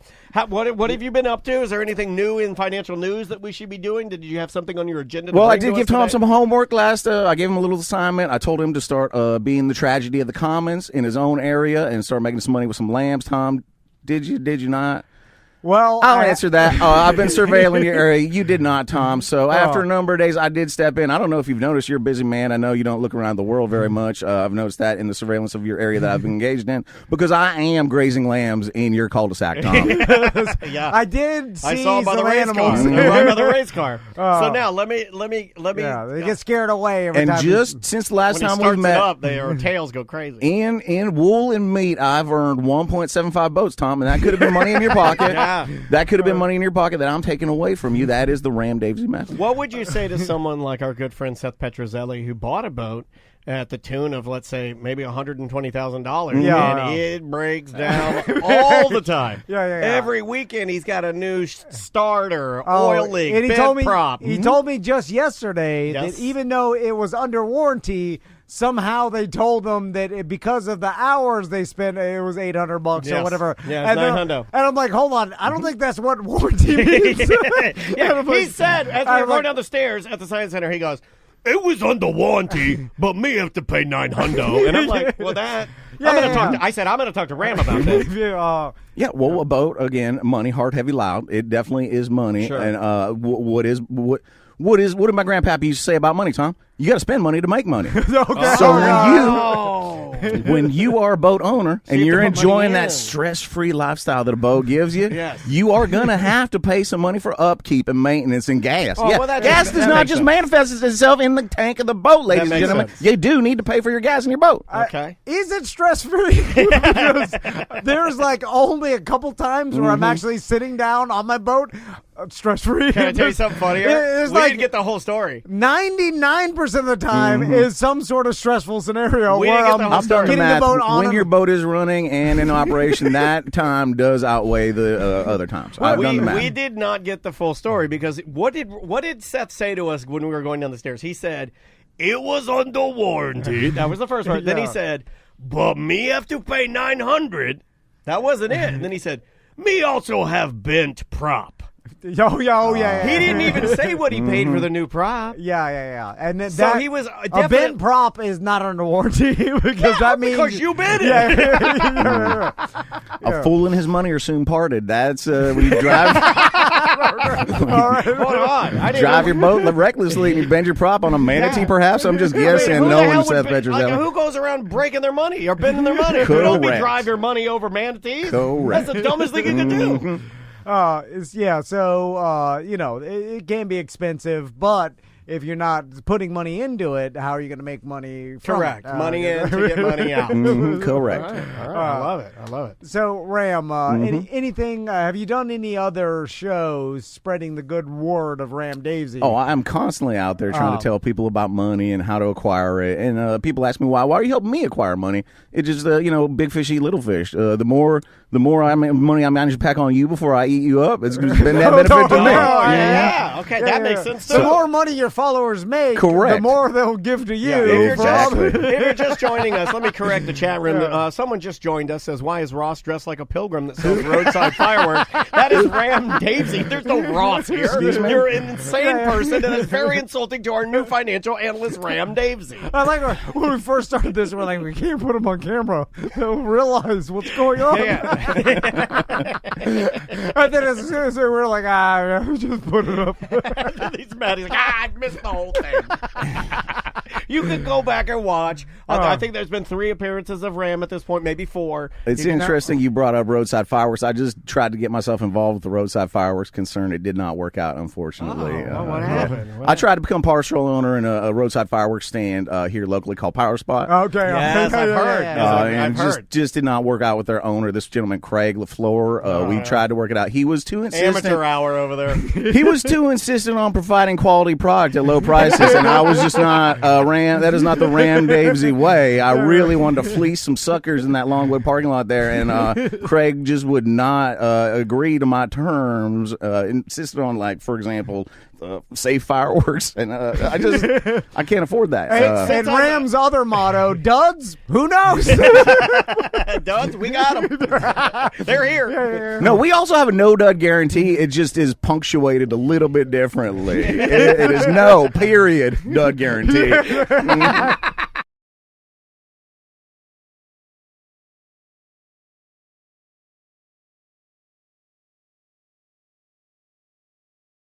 I did, this is crazy, a bit for the radio, where I spent the day over at the nudist resort. I'm familiar with the old recycled nudist resort. All right, I'm glad we're talking about radio bits. When does Mr. B start doing this? Now at this point, he's just recycling radio bits. Oh, that's good. Yeah, good having for him. people. How long can people dance? But he makes so much more money than we ever could. When you make that much, you're not going to the old Cypress Cove. So that was my first time ever going to a nudist resort. Okay. And so I was like, here we go.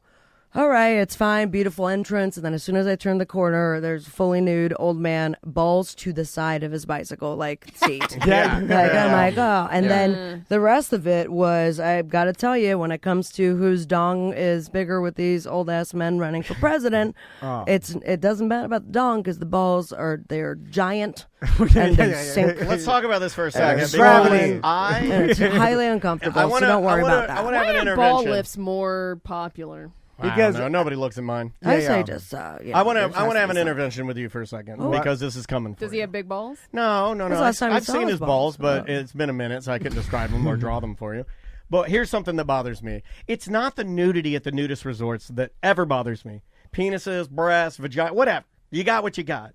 What I don't like at the nudist resorts and why it's weird and why you're in that same camp is they shave it down where there's no hair. You shave all of your pubes. And when you shave it down where it's big, and when you're walking around, it is a weird thing to see. Like, you're very tan, and a lot of these old men are oiled. Why are you shaving all your pubes? And they have no pubes. He wants to look young. Like it's a baby? Weird thing to do. It's a weird thing to do. It's not the nudity. It's the pube. You need to have a little pubes. You should have pubes. You should have some pubes. Okay. So I've been defending myself for years. Manscaped's a shaver. But not bare. It's a trim. I understand that. For trimming, and conditioned. For maintenance. Maybe it's not all times. You're not supposed to destroy the building. You're not supposed to tear it down. And it's not at all times. Just wipe the table. Sometimes I do. Anyway, everybody brings up the same topic, like, "Oh, you want to look like a baby?" And I'm like, I do not look like a baby at all. And no one. He's trying to say he has a big dick. He's trying to say he has a big dick. No. Speak for yourself, man. No. I've never seen you naked, so I can't make that. I mean, baby is a foot and a half long. I look like Shaquille O'Neal. Sure. Okay. Yeah. I look like an old man. But Shaquille O'Neal has pubes. Let's be honest. But you want the pubes make your things better. You gotta have like a little. You gotta have like something. They put a hair on it. Can I be transparent with you guys? Yeah, please. There was a few years ago that I got the laser hair removal. All right, and one of the most. Where'd you get it? In my vagina. On, That's why we're not talking about genitals and pubic hair. Like caramba. I'm sorry. Jeez, all right. I don't even know what to fucking do anymore. You looked her in her eyes and asked her that. Where'd you You're get it? sick, man. You're sick. Not my mustache, obviously. Where'd you get it? So. Speaking of sips, Homer. I have no idea what you just said. Speaking of sips. Speaking of Simpsons, Homer mouth. Someone go back to the tape, please, and slow it down. I heard. Speaking of sips. I was like, what? I'm sorry. So one of the most challenging things was figuring out what was going to be as far as like my design heart shape for the rest of my life. And see, you don't like, palm tree. I think you got to go. I went through quite a few designs. I think you got to go big V, and then that way it's harder than you think, man. Then you can go shave at like. Turns out there was a GeoCities site that had all different kinds of designs. And so I had, the landing strip was obviously a consideration. There was maybe a heart shape. Yeah. Mickey Mouse ears, but I did not get bow the tie. endorsement. What about the bow tie? Bow tie was a little tough for me. Rigatoni? And there was also the Kramer, which would just have been kind of as the out. Like thin on the sides, but then out together. Oh, I was thinking Steve Kramer again. Yeah. I was like, what? When I kicked down a door fully naked. What about the Frankenstein? Damn it, I forgot about that part. Could you just write the N-word in my pubes, please? And they're like, we can't do this endorsement. So I went with what was to be dubbed the torch. And hold on, what's that? So like not like a regular lighter flame, but consider like one of those electronic ones, something you're lighting cigars with. It's it's powerful. It's like the Beauty and the Beast candle guy. Okay, all right. Your dinner served. And so I look like your pussy hair, mademoiselle. Yes. And it's easily your best. Or is that what? Be your best. Oh, is that so you don't mermaid? show your kids Disney? That's fucked up. I thought it was be your best. Play your best. Play your best. Play your best. He did say it. He goes, "Where did you get it?" Be your best. Be your best. What's the tour? Doesn't this happen every time Sabrina comes in? Don't you get freaked out? That's why I don't get invited here anymore. No, it's why fun. do you perv out when another female gets here? Is he perving you out a little bit? No, it's radio. It's the radio. I feel hot. She's from radio. Then it's jumping off. Yeah, it jumps on me. I'm used to. There's like radio. There's a girl here. Holy shit, I'm crying. We're talking pubes. I'm crying too, but a different kind. Pubes. One of my radio friends is here. We're shaking hands, talking pubes, getting down to brass pubes. I can't stop thinking about your fully bare pelvis I told right you. now. It's just a it's naked not always noodle. like that. It is And the nude. ingrowns. I'm not saying this to be weird. If old men hear this, if you want to step up the way you look at nudist resorts, just get a little there. Yeah, if You have to. when you're an old elderly man, Tom, You are can't you be still shaving your whole- Are you still going bare? To You the can't You're gonna skin? hurt yourself. That's what what it extra is. skin. That's what There's I'm no- you can't do that. No, It it's looks- fine. They like to party. You see that old No, man? but- They like to You know what they have over party. there? They have boner patrol too. Boner patrol. Yep, they have like people they What is hire that boner are on their salary or at least some sort of part-time payment, in which they go around and if any of these dudes have boner, they say you have to go back to your trailer until you're ready to come back up. And behave yourself, I young found my man. dream job. Yeah. I think this is Boner what patrol. Yeah, I That just was want to drive. wild. Do I get to Wait, dress I like? want to be able to yell at old men for having boners. Well, there's two right here. What's wrong with you? Yeah, but Why it are never you stops having you two. I'm right here, man. You want to go out to the news resort? Be your We got best. 1 week. Are you asking me? Are you asking me on a date? No. That's a joke people get in a In the couple future, weeks. yeah. Future joke. Just Or okay. back- By the Good time times. this comes out, it'll be the past. Yeah. Can't believe you guys expose yourselves at Just Okay 8. Dan got arrested at just. But we just Okay, did that hey. whole thing where we didn't see your faces and we're like, which one has pubes and which one doesn't? Arrest and the everyone little guessed one. Dan. He's just okay too. Well, you can also tell Daniel's uncircumcised. So, I didn't know. I am. So it's like Oh. having pubes on the And end then we of your sold the penis. Schmegma candle for Yeah. charity. It does come with that. Although, I am glad that the talking of schmeg, I haven't I heard. think Schmeg should be hated. That's You should like not the- have it. It's disgusting. No, exactly. But that's the first person that said. I mean, you might be the first person to ever say schmeg in this studio. Oh, well, look at me go. So that makes me think. Do that I the get a world, sign now That makes me somewhere? think the world's getting a little bit better because for years I have been. Villainized people like, schmeg, you got a schmeg dick, and I'm absolutely have never had a schmeg dick. Yeah, because you clean, but a lot of people do. To be your little daddy schmeg. Exactly, and your old man pervert pubes. Together we make one. But he really uses the fucked up, schmeg to terrible smile. Yeah, podcast. he styles it. He does like a side part. Where'd you get the wax from? My own penis. Oh my god! I'm sorry. I know it's so Wow. gross, but that's what you guys do. Sabrina, I That's have what to, we think It's about a the male Wednesday. genitals. I have to I know. ask. What's your butthole That's why I look should like? have children. What are you doing, man? So I'm sorry. back to the nudist resort bit, Right. Because it's the quintessential in radio bits. Is you know We've never done it. We go out to the nudist resort. Oh, I've done it back in radio days. Oh yeah, I did it with Ed Till. Yeah, I but- did it with the Monsters. Yeah. You guys went to the sex one though, or did you? No, go? I went to Cypress Cove. Oh, right. I did with, go to with Tuttle hedonism. and Tiffany. I did go to hedonism. It wasn't really a bit. I did get fully nude. I walked around Yeah, wearing nothing but water shoes. yeah, pretty much. So, and back when I did it, it was a different time, and then You could be racist in nude. and No, well, Tuttle, still a thing. who was I don't even know if we were employees of the radio station or interns. Tuttle was not. Tuttle was a part-time employee, slightly paid. But I was but Tiffany was. I think we all were part-time employees of the station, and so was Tiffany. And Tuttle got completely nude when we showed up. He's like, well, the bit was we were all going to get nude and ride the damn paddle boats together. And of course, we wouldn't have to actually get nude. We were just going to pretend. Yeah, but Tuttle's got a big cock. But then Tuttle pulled his entire What? pants out. Yeah. Oh, Oh, wow. and then we and Tiffany looked at his dick, and then Yeah. he would come like he was nude. And then you didn't pull your pants out. No, because he was fully shaved, and he's like, these people are going to think I'm an old What man. does Tuttle's pubes look like? Regular pubes. Yeah. He's got regular. But is it like bushy? Yeah, it's the. He's got a hobo bush. he does have the. He wears gym shorts. Like, you know what he has? Up. He has the young boy bush. Like every young, you'll have to deal with this. Where you have to come to your sons and they'll be like peeing, and you'll see they'll have like a massive mega bush. So little boys get mega bushes. Okay. Young men. Young men. Should say young men. I am one. I'm going to drive back to the station in complete silence. I did this. I remember thinking one day, looking in the. I was looking at my pubes. I was like, I gotta tame this thing, man. It's huge. So and then something ping, pops right out. Did they try to pressure you to do the bit where you get nude? Then because I did not. Yeah, okay. I had a nude bra. And so after we played a pickleball game, it was doubles, and all the other three that were on the court were completely nude. And honestly, that was the only point in my entire experience at Cypress that I was like, I forgot you guys were naked because we had a good time together. You forget about it. The next morning, I had to be the one editing all the pictures because I made myself look like I was topless. Right. But then I had to zoom in to everyone's genitals and blur them out myself. And so it was like, yeah. And then they changed the whole system, and now that gallery's completely gone. Web hits and bonus is also gone. All for nothing. All for nothing.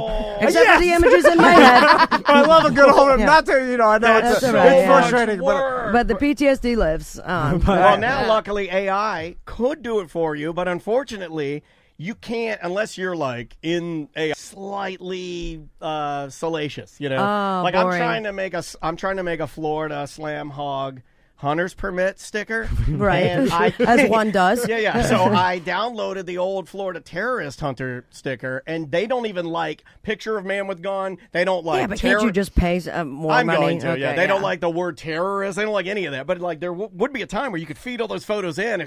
It'll blur it in 5 Those seconds. were the good old days. Yeah, it's coming. So another thing that I went to go do this week, which I'm not used to doing, is I went to a running shoe store. I went to a running those things you wear on your feet. So you did 2 old man things the week that you turned 42. Why is that old? A lot of people go to running shoes. Young people buy running shoes. So, but I usually just, like if I buy running shoes, I would go to like Foot Locker or Champs or Journey. A lot of people don't know this. Tom only wears older Yeezys. But everybody told me, Simone, my coach, and then the Jetson wife, go to a running shoe store. Go to a running shoe. You only listen to Coach Crazy. The guy that shocked my foot told me to go there. That's why I went. I swear to God, that's why I went. Let me fit your shoes. No, come on. Hoka. So, how big are your feet? Can I be your Hoka? So, and then Crystal's yelling, "Go to the store!" Did she yell at you like that? So I go to what the color shoes are you looking for here? I hope you get big brights. Oh no, that's the thing with running shoe stores. I hope you get the candy corn. You have to take what they give you because that's what I have to do. What do you mean? Yes, you have to take what they give you. You have to take what they give you. Yes. No, and there's no turning back. I go, give me gray, and they gave me gray. No, they come out with a no. I went with Tracy. You asked. The way my foot is gray. The way my foot was shaped and the way I walked, she's like, these will be the best ones for you. Pulls them out. I swear to fucking Christ, it looked like an 80-year-old man shoe. Like that's the most old shoe. But it was meant for running. I'm like, people wear these to run that. Yep. And Tracy's like, it's okay. Maybe if you just dress them up a little bit. I could paint them for you. Dress them up? You gonna put that? She said she would paint them for me because she's good. I was like, but I couldn't say no because that's the one they picked for me. So I bought them. So like Karate Dad on the back of them. Set those. So I go to this. Okay, first. Sorry, I hijacked your story. No. It's more than this. I like the crazy. Was it Crazy Colors? I love the crazy colors. But they gave me the grays. I got the grays. Gray Brooks. No, you showed me. Yeah. I know they're gray Brooks, and I want this. Remember the day before, right before I left, you had them on, and I'm like, I have to go to the running store. And I showed them to you. They're Brooks Adrenaline. Mine was Brooks, but it's mauve. Is mauve a color? Yeah, mauve. It's like mauve or something. Wait, weird. Oh, ugly. See what they gave. Very ugly. Oh, please. Where's the picture? I hope you. We should go run together now. So and by the way, thick boys. I don't think I've ever been this excited for any reveal. He gave you corrective shoes. Yes, you're Forrest Gump. Oh my God, it's happening. Mine are thick too. My dreams come true. So I walk in the store, and I don't know why Crystal sent me in by myself. Why didn't you go up to the place the BDM works at? Because you're a 42-year-old man and you should be able to buy your own shoes. We're allowed to say the name. I thought we were not saying it for. No, I didn't go there. That's what Daniel told me. I didn't go go to Track Shack. I went There's to Track. a BDM that works at Track Shack. I went to BDM. There's a BDM. Well, that they still works fuck me because they'll give me other shit. I got a discount. We went to some farmer's market, and then they're Farmer's market Oh my for God! shoes. You put a cantaloupe on your feet. Farmer's market. He's running an all-natural cantaloupe airs. No, where they have the farmer's market, there's also stores there, and there's a running shoe He's store. a vegan running shoes. I don't trust that. Coconut husks. And my God. And Crystal was like, the boys were out there playing on some sort of bounce house, and Crystal's like, go to the shoe store. So I walk in by myself, and then they're... This is some flea market shit. Yeah, definitely. No, it's a fancy. It's fancy. It's in a fancy part of town. You have to scream it's fancy. I don't believe you. So I think I know the it was area of town he's expensive. talking about. I paid like $280. It's a small Sounds boutique. like you got swindled. But it's a small boutique store. Yes, yeah, It's yeah. not as big. So I walk in, and then the person is like, "Oh, sorry." They give you ultimate customer service because they're like, they want to sell. They work on commission. That's why it's also $280. Yeah. I know what you're talking And about. I know that they work on commission because I know with the shoe salesmen, they work on commission. I used to work in the shoe industry. Yeah, you used to be in there. You're behind the scenes. shoe industry. He was behind the scenes. I saw quite a few shoes myself, and it depends on where you work, whether you get commission or not. But in what I know about the shoe industry back in my day, the early 2000s, I know the shoe industry. I used to masturbate in shoes.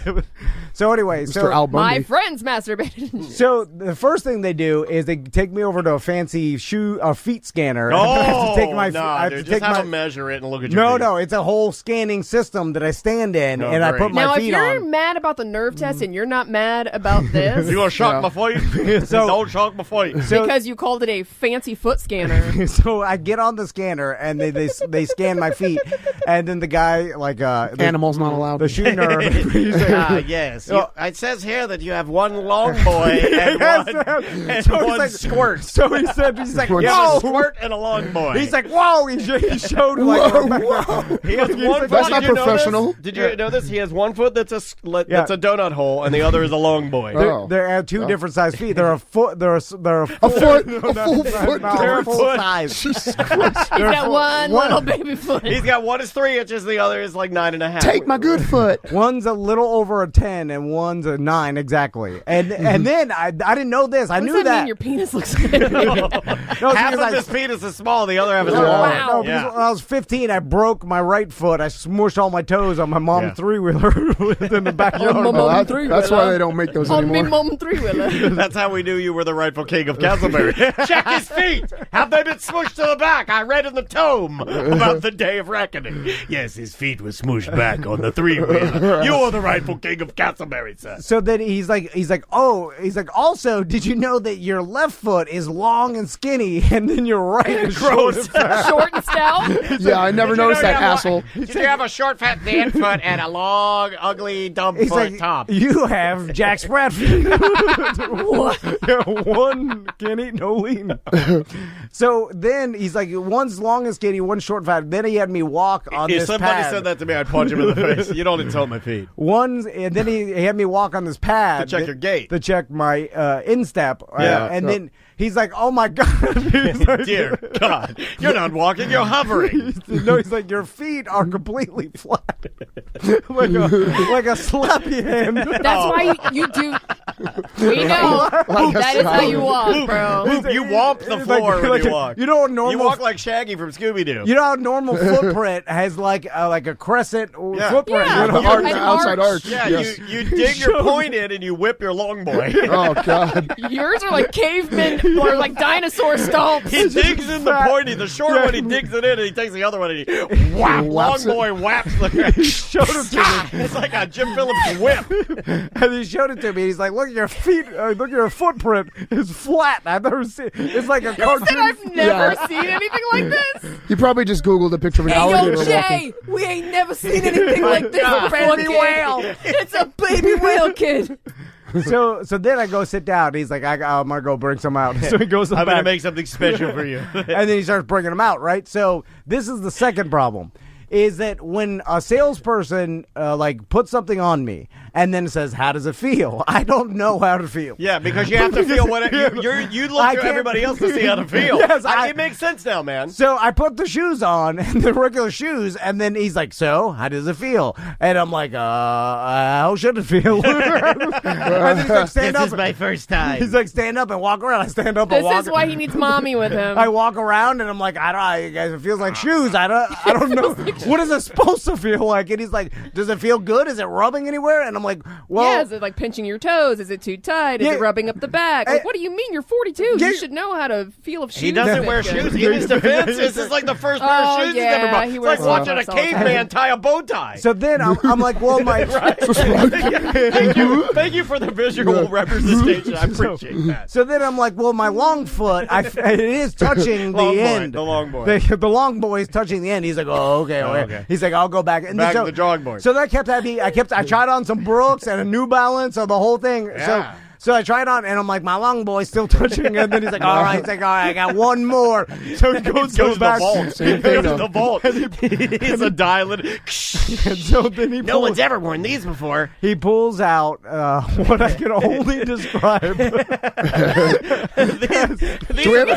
are the Goof Bot 9000. What are they? I gotta Google it. I'm not joking. These are the Fagarellis. If you didn't take a picture. They are. I mean, Flintstones Flatterellis. Novelty. The Slamboat Fagarellis. Novelty. They're the Slamboat Fagarellis. We haven't seen these in 7 years. He's like this is our widest toe box we have. It's in a special vault. Hashtag wide toe box. He puts in the code. They're bright blue wide boys. So I put them on, and They then, felt great, didn't they? Oh yeah, I'm like, oh. Like, this is how it feels. I know how it feels now. I'm like, "Oh, it's not touching." He's like, "Oh, I'll walk around," and then so I walk around or whatever, and I look down and I'm like, "Man, they seem wide, and you know, a regular shoe is straight.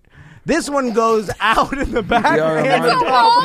It's a rhombus? It's an hourglass type of shoe. It's like you're wearing two lime wedges on your feet. The toe of it is wide, like a McDonald's. It's like a penis head. It's a clown shoe. It is a bright blue clown shoe. I gotta see these. So I put it on and I'm walking around. Fast as fuck, boy. I'm like, "Is this supposed? I'm like, is it supposed to be this wide?" He's like, "Oh yeah. For you, and yes. And he's like, "Also, our heavier shoe."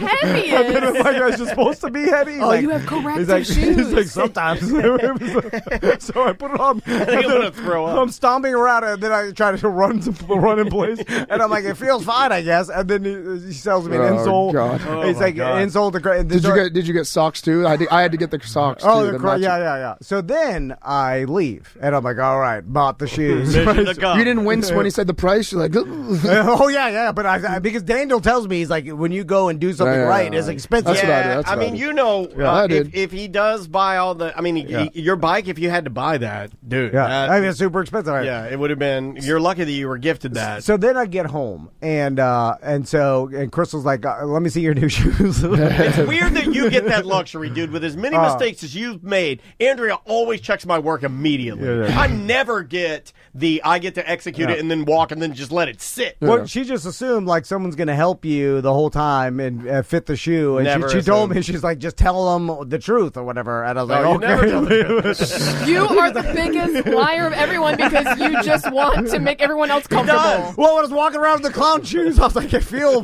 big and like a bunch of room in there. You looked at the guy getting the shoes on your feet and he smiled and you're like, "Well, he must like He likes them, so I like them." Mission accomplished. I made everyone in the shoe store happy. It feels like I'm wearing a coin sack. A Crown Royal bag. So much room. Like I'm wearing a laundry bag on my foot. Yeah. It's like it's cinched up top of my ankles and big room in the middle. And so I take him out. And this is an all-time low for you, I feel like. This is a bumble. And then Crystal's like, "Whoa, those are giant." And I'm like, "Yeah, this is the one that he said is the biggest toe box." So I put them on. and then I'm walking around my house, and then I'm slipping and sliding. Are they slick bottom? No, like the inside, there's so much room in them. And then I'm like, oh, goddamn, it's like walking in a sack. And just my heels are sliding out of it. Well, why did you feel that when you... He told me that he said... They're too big. Said Why did you feel that? He said he put them on, he went to walk to show Crystal, and his heels just went... like sliding out of the top. I'm like, well, then what did you... Oh, my feet. on Sonics. I can turn my Sonic feet. shoes. I can turn my feet around inside of them. Oh, my fucking God. I can look the other way. They're round. They're around the front, and I'm big. Is it a UFO shoe? Hubcap. Yeah, it's like you smashed a cartoon shoe flat. Oh, you know how like the Hamburglar shoes are big ones. No, I get it. I think his are big and black, but they're round. Yeah, the round toes. That's what it is. So then Crystal's like, what the hell did you buy? And then I'm like, I don't know. I panicked. And the person's like, this is the biggest one. And I was like, it doesn't touch anymore. And he's like, well, this must be it then. And then he said that sometimes they're wide. So then she's like, go back and exchange them. Oh, that sucks. So then I go back. This is where the story starts. But the person that helped me isn't there. Well, he got fired. He never worked there to begin with. So you weren't supposed to sell those. Those were joke shoes. So it's a new person. So I go back and I'm like, excuse me. I'm like, I bought these shoes and I think they're too big for me. And she's like, oh, okay. But that's weird. But normally we give the best customer service and we measure the feet. But here's the problem. Because the person didn't help me buy them, now this person doesn't get commission. Correct. So they're probably not. Now, I don't know this to be true, but this is what I'm formulating in my head. No, they don't like the return, and then they have to help you with the return. Yeah. Some places will give that other person the commission because they're helping them, but some places won't. Right. So I put them on, and then I'm walking around like they're all wide. I see you slip sliding around. Yeah, my feet are they're all loose. And she's like, did you try tightening them? Have you tried lacing them up, sir? And she's like, you can do this runner's, tighten trick, and she puts it through the double loop, and she's tightening them. Did that make you feel like a man having a woman tie your shoes down there? I like it when Andrea buckles my belt. She's like, wow, you have so much room in your toes. So she tightened them all around the ankle, so my feet are falling asleep. Your ankles are tight, but your toes are like this. Your toes are swimming. So walking around, and I'm like, it's still pretty loose, and she's like, that's about right. So I just put them back in and went home. Oh my God. I can't do nothing. Nothing can be done. It can't be stopped. That's it. Now, what length are they? Size 12, 13? What are they this way? Oh, they're all big. I mean, what size shoe do you normally wear? They're not even sizes. They're just 10. XL. A 10 and a half. I was going to say, if you don't want them, I need to run. No, I'm going to have to run them now. Because take them back, Tom. He has no choice. Try to sell them on eBay. Extra socks. How are you going to run in those in the triathlon? They said they were fine. The lady saw me. You couldn't walk around your kitchen. What about your old shocks? Could you just wear your Nike shocks for the race? They said at the shoe store, they said, what kind of shoes do you have? I said, Nikes. They're like, oh, They look down on it. They're like, they do. They really do. Those are the shoes more of for before. fashion. Those are more for fashion.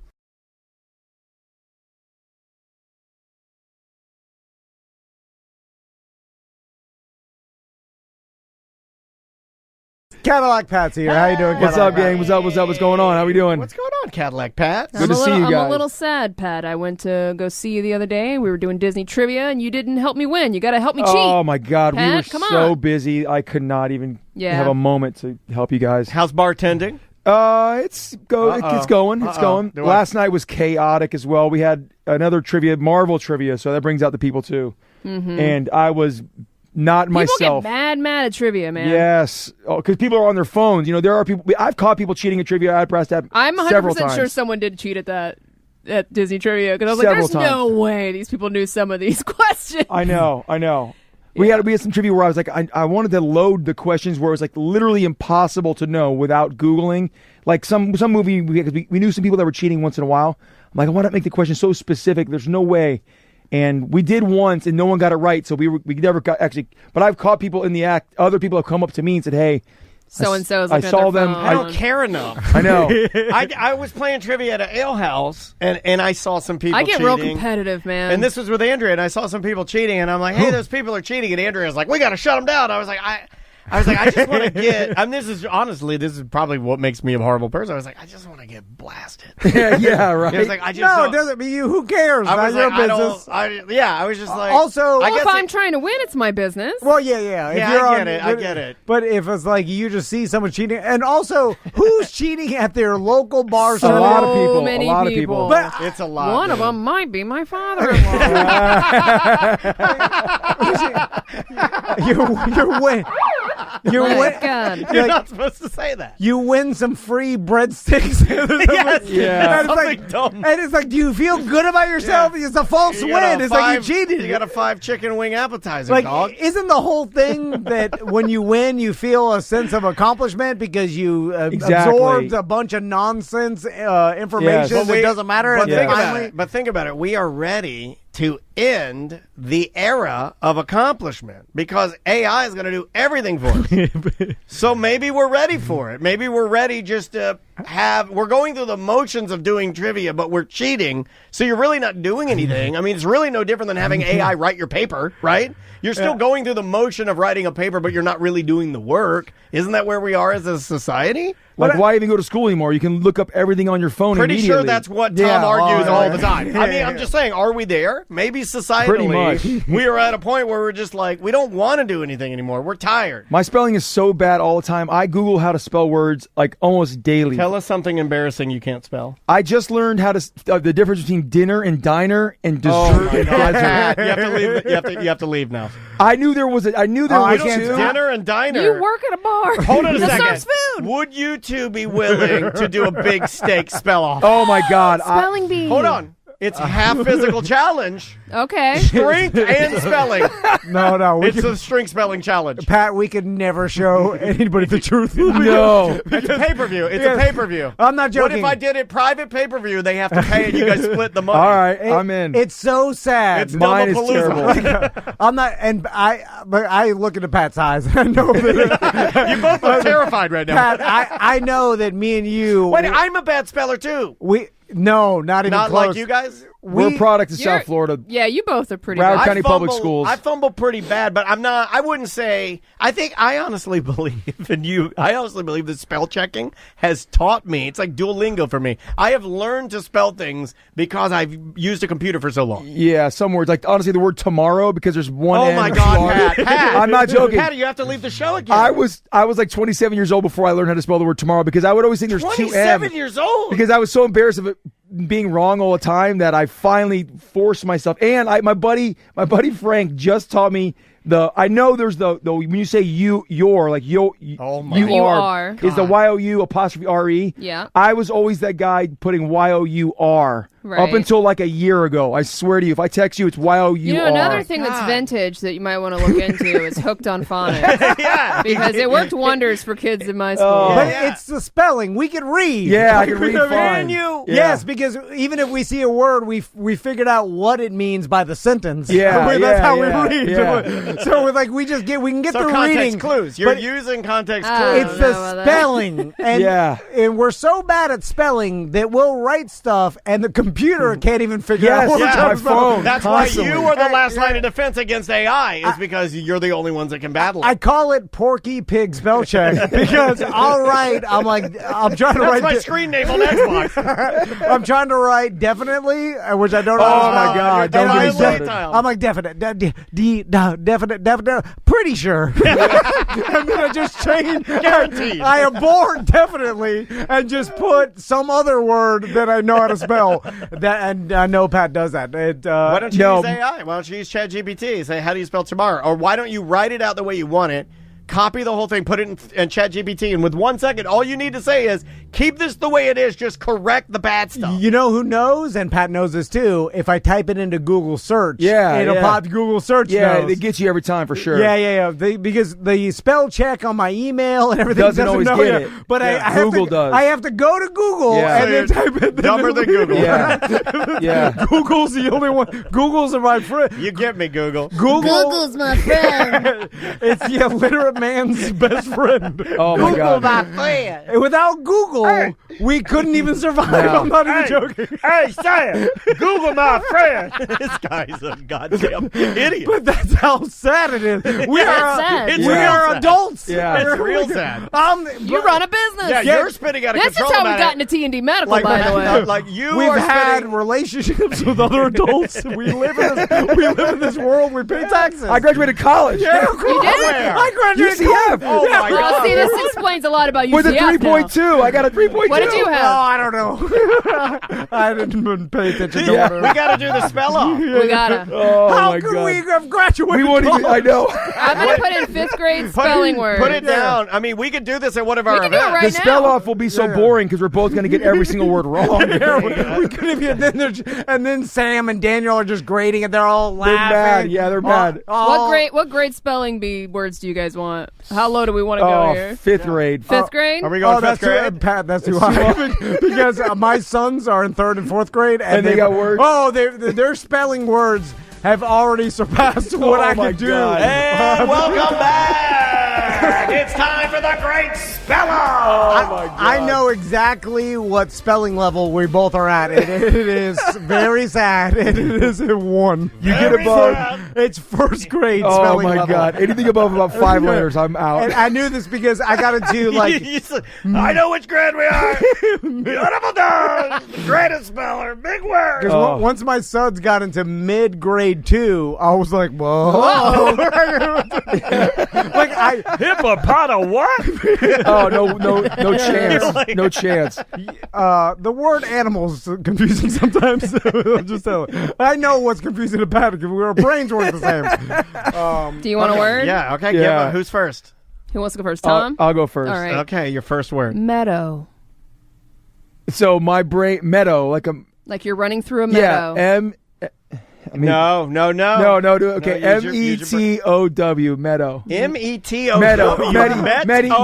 Medo. MEDOW. You know what? Maybe Hotel. we should not have done this. It's bad when I'm laughing at you. I'm making fun of you. I'm making fun of you, but I'm just like you. But then more like I don't know how to spell it either. Tom, your word is furniture. Well, you gave me the. I knew meadow. Don't call her a bitch. Don't you dare. Yeah, I yeah. saw him. I saw him about to call you a bitch. He was about to go, you bitch. I saw it. F you are. F you. Yeah, you like that part. Yeah. F you. Fur. F you I are. like fur. N-I-T-U-R-E. You got it. Yeah. 1 point on the board for Tom Van. Look how proud he is. Pumping his chest. I'm like, real good. I almost threw my sandals through the drums. He was Like you graduated college. so effing. You don't understand how pumped he is. He's effing pumped right now. He's going to take his shirt off. You're going to take his shirt off. This is my biggest accomplishment. He starts flexing, punching his chest. I'm not joking. This is my. Oh my God. This is Do my we wanna Super Bowl. continue or do we No, wanna- no. I I'm think, in I on think top. you lost fair and square. Oh my God, I'll take it. I'll take it. Fair. I'll take Well that. done. Well done.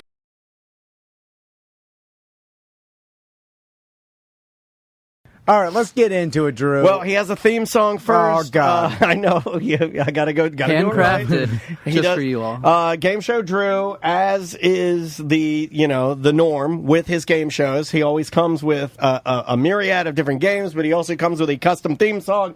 Ladies and gentlemen, here is the newest game show Drew theme song entitled "Tom vs. Dan."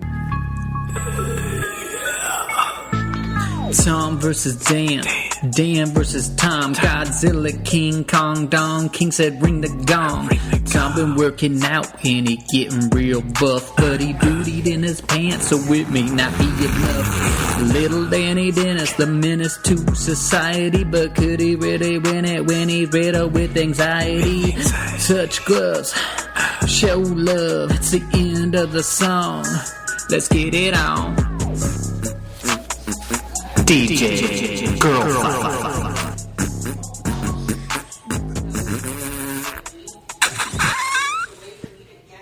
Where were you? Were you doing your vocals at a Panera? Like, what were you doing? Yeah, it sounded like you were at Applebee's. My wife's watching Real Housewives in the background. You got to go into your bedroom and do that. That's just when I added that one last, the farting at the end. Well, be a professional. Go to a studio when you record your farts like I do. I want to imagine your wife asking you, like, they play that on their show? They let you play that? So she hates it. Like, what does she think of the relationship we have with you? I think she thinks it's cool because I was a big fan of this show. You know, we've never seen her. She may not be real. No, In fact, not. I think everybody, like, I think, Yeah. Okay, all of our team members, they're all like, nuts. Remy's wife is not real. I don't even know if Seth Petrozelli's wife is real. Like, most of the people that are, like, part of this show, I don't think their wives are real. So, good job, Drew. I enjoyed. I liked it. That's my best one. I right? thought it was some of your best work. Okay. Because you did like 3 different takes on that, right? You did a main vocal, you did a passing vocal, and then you went through and did your sound effects. Yep. Three cuts. Yeah, that's good. It's amazing to put so much work into something. That's his joy, though. With so little enthusiasm. It sounds like you hate doing it, which I kind of like.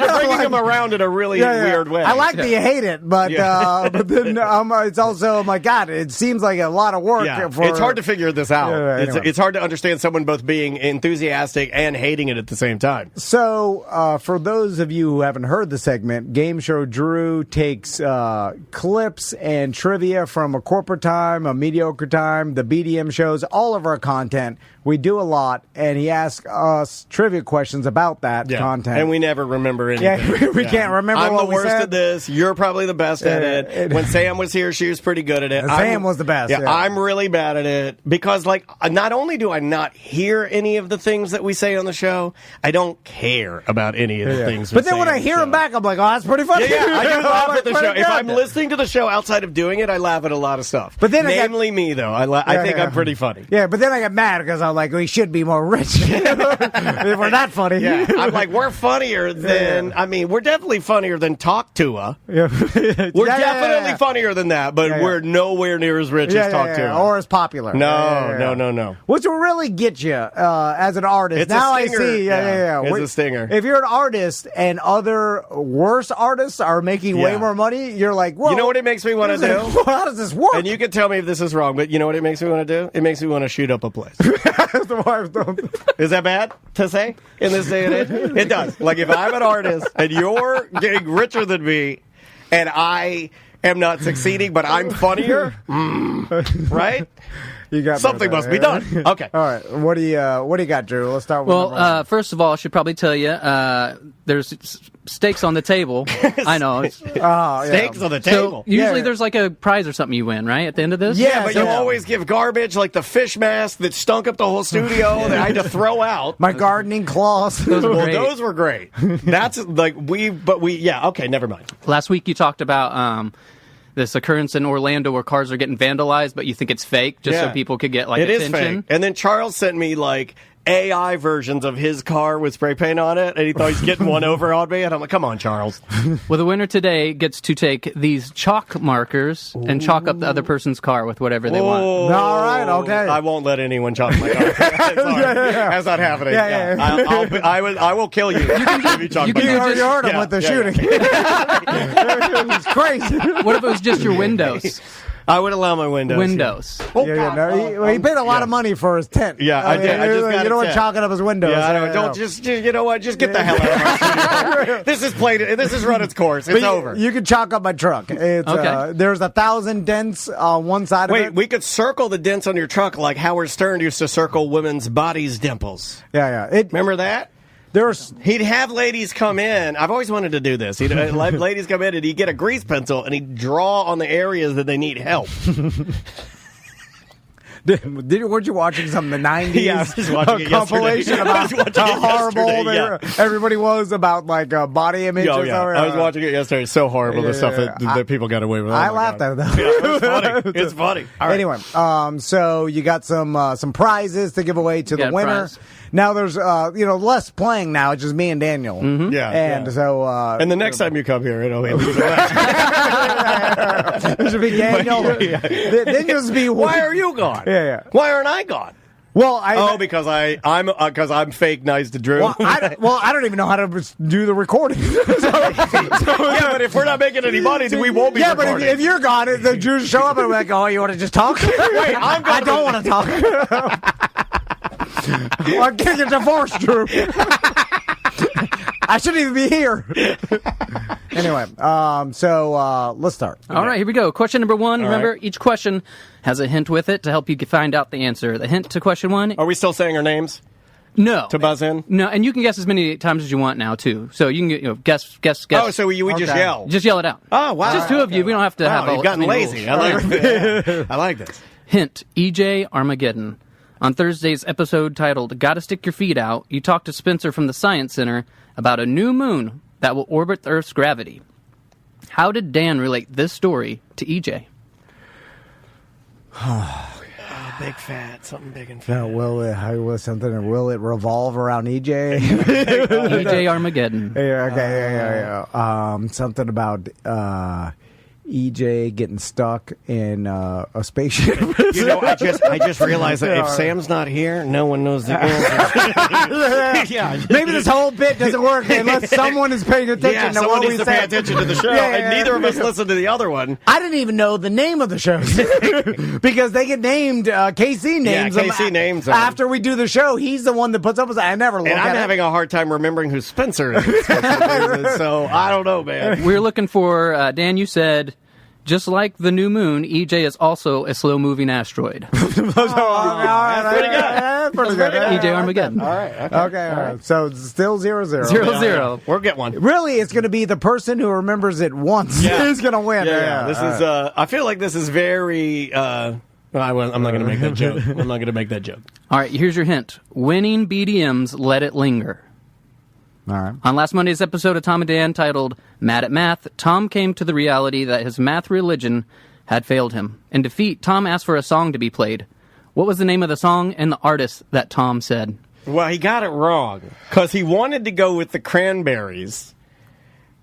Like, was it Zombie or did you have to let it linger? It was Losing My Religion. By R.E.M. Yeah, and I said by the Cranberries, right? That is correct. Losing My Religion. You said. Wait, that was a collective. Yeah, you each got a point. It's Losing My Religion by the Cranberries or whatever. I stand by that. That's funny. It's close enough to REM. Look, a good team. You're both on the board now. Yeah, I like that. Every time I come in here, we do a different theme. This theme is really weird because you talked about this on Tuesday's episode. The theme of today's game, our mini games, is going viral, making a viral video. Okay. And this is our first mini game. We're going to do a rap battle. But I know, Tom, you're nervous. You're like, I can't come up with rap lyrics. So I'm going to help you write your rhymes Mad Lib style. Oh, wow. Yeah, this is an all-time low for Drew. How dare you think I can't come up? I can come up with anything. Well, there's going to be room for you to come up with it, but the first thing I need from you is a body part you have more than one of. Ear. A ear? Okay. You can rhyme that with queer. That's why I did it. All right. I'm going to do a highly anti... Something that stinks really bad. Bunghole. Yeah, bunghole is a good one. Oh, yeah. We're a bunghole show. All right. So what's great about this, I also have your rap moniker and what I think you would look like if you would have went down that route. But you need to fill in the rest of the lines while I get Dan's answers. Okay, all right. Oh, you're filling out. Oh, my rap is a Mad Lib rap as well? I got it. Okay. All right. All right, Dan. Yes. Something, an adjective, a description word that you'd like to be described as. Funny. And then someplace you think dumb people hang out. That could be. There's so many funny things I could say there. A place that I think dumb people hang out. Yeah. Make it rhymable. Applebee's. Hey, Tom said that earlier. Drew, all right, here we go. I'm looking at the craziness you wrote on my paper. I don't understand what the hell you're doing. Also, like, look, he made these little pictures. You can see this at Tom and Dan Live on YouTube and Twitch. Like, he made these, like, avatars of us, and then this is the ramblings of a madman. Like, this is the craziest thing. So you got to fill in the other line, right? So you've got your first line that we helped with the Mad Lib. Now write in your next rap. Okay. Or if you want to just freestyle out live, you can. But then you guys got to battle each other. Drew, this is hard. I'm sweating now. Like I don't know what to say. Oh, can you get us a beat too? Listen, God, I gotta pull up a beat. All right, hold on. This is the work that takes it to make a video go viral. This is what you got to do. Yeah. Okay. Let me get a rap beat here. Hold on. And then I think we find out who the winner is by the chat group. Let them vote. Okay, rap. The problem is, Drew, is that you gave me Mad Libs that now, because of my answers, are horribly confusing and hard to rhyme now, so you made it harder for me. You could have just said before you came, like, hey, write some sort of garbage and we'll do it live on the show. Yeah, I messed up mine too. We might as well do it. We might as well just do the mini game. Yeah, we're just going to do it. I got the beat here. The beat is being made by AI. So, okay, here we go. Here's a rap beat, hopefully. That doesn't sound like a rap beat, does it? Oh, it does. You want me to start? Yeah. Dan is the name and your girl thinks I'm funny. Tom rides the short bus on his way to Applebee's. Oh, you didn't get the game. So you're supposed to make up the next line. Oh, sorry. But you did. Okay, hold on. So you but make up my the next delivery line. was good. It was great. My delivery is good. Okay, fire. Okay, here we go. Fire. Dan is my name and your girl thinks I'm funny while I'm flexing on the street spending all of my money. Tom rides a short bus on his way to Applebee's. I be up in your mom's house knocking off her knees. Oh my God. Well, Daniel's better than me. This is skewed towards Daniel's talents. That was straight fire. That was good. I was spitting straight fire. Holy crap. Bars. Like I threw a little Logic style. It almost sounds like a Logic beat. Tom, don't give up. At a game where I spontaneously complain about anything, I can do that. Write that down. Do you want your beat? Yeah. Ask me to be grumpy about something. Just pick anything. I'll tell you why it's horrible. True. It's Any true. dreams? You want me to kill dreams? He can tell you why everything's horrible. Guaranteed. You want me to go outside and start running? I'll do that. Anything Forrest Gump can do. Show how strong you are. You want me to get shot in the ass, keep running? I'll do that too. Do you want your beat? Okay. All right, here's your beat. These are original from ChatGPT, by the way. These are like original rap beats that should come in here. Or not.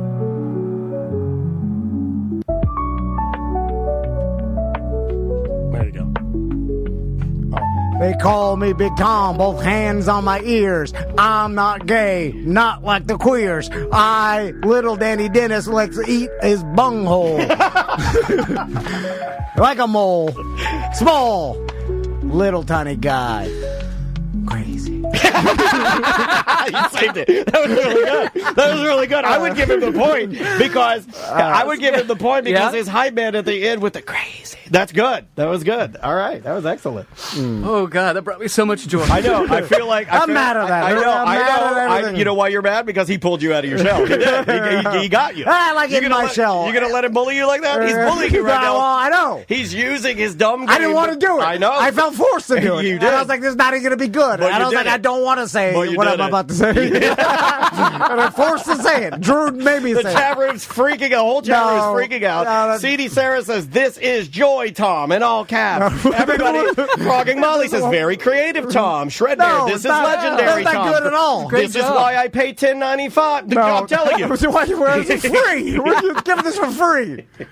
Anyway. So much. They're loving this. Somebody's donating an extra $10.95. No, stop. Here we go. Next question. The hint. Return of the Pat. Okay. We're back to the game show now.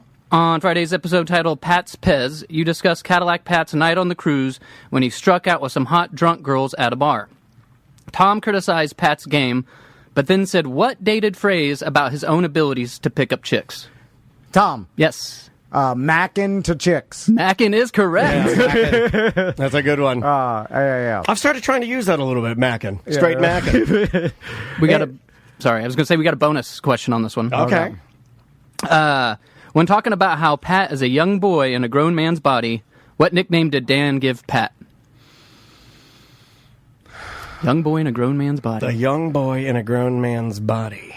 Well, that's, there's a big reference. Yeah. There's also... But I don't think I called him that. I didn't call him Ronald McCadillac, did I? Like I know I did at one point. Yeah, what's that? Benjamin Button. There's that one. Too. I don't know what Muscle Jackson. Oh, okay. Which is awesome. Oh, Muscle Jackson. Yeah. He puts him on the little train and he molests him. Yeah. I remember it now. It was a horrible joke. Yeah, feed him the wine. You're I'll sleep in the same bed. Yeah, let's get in the same bed together. Oh, what's that?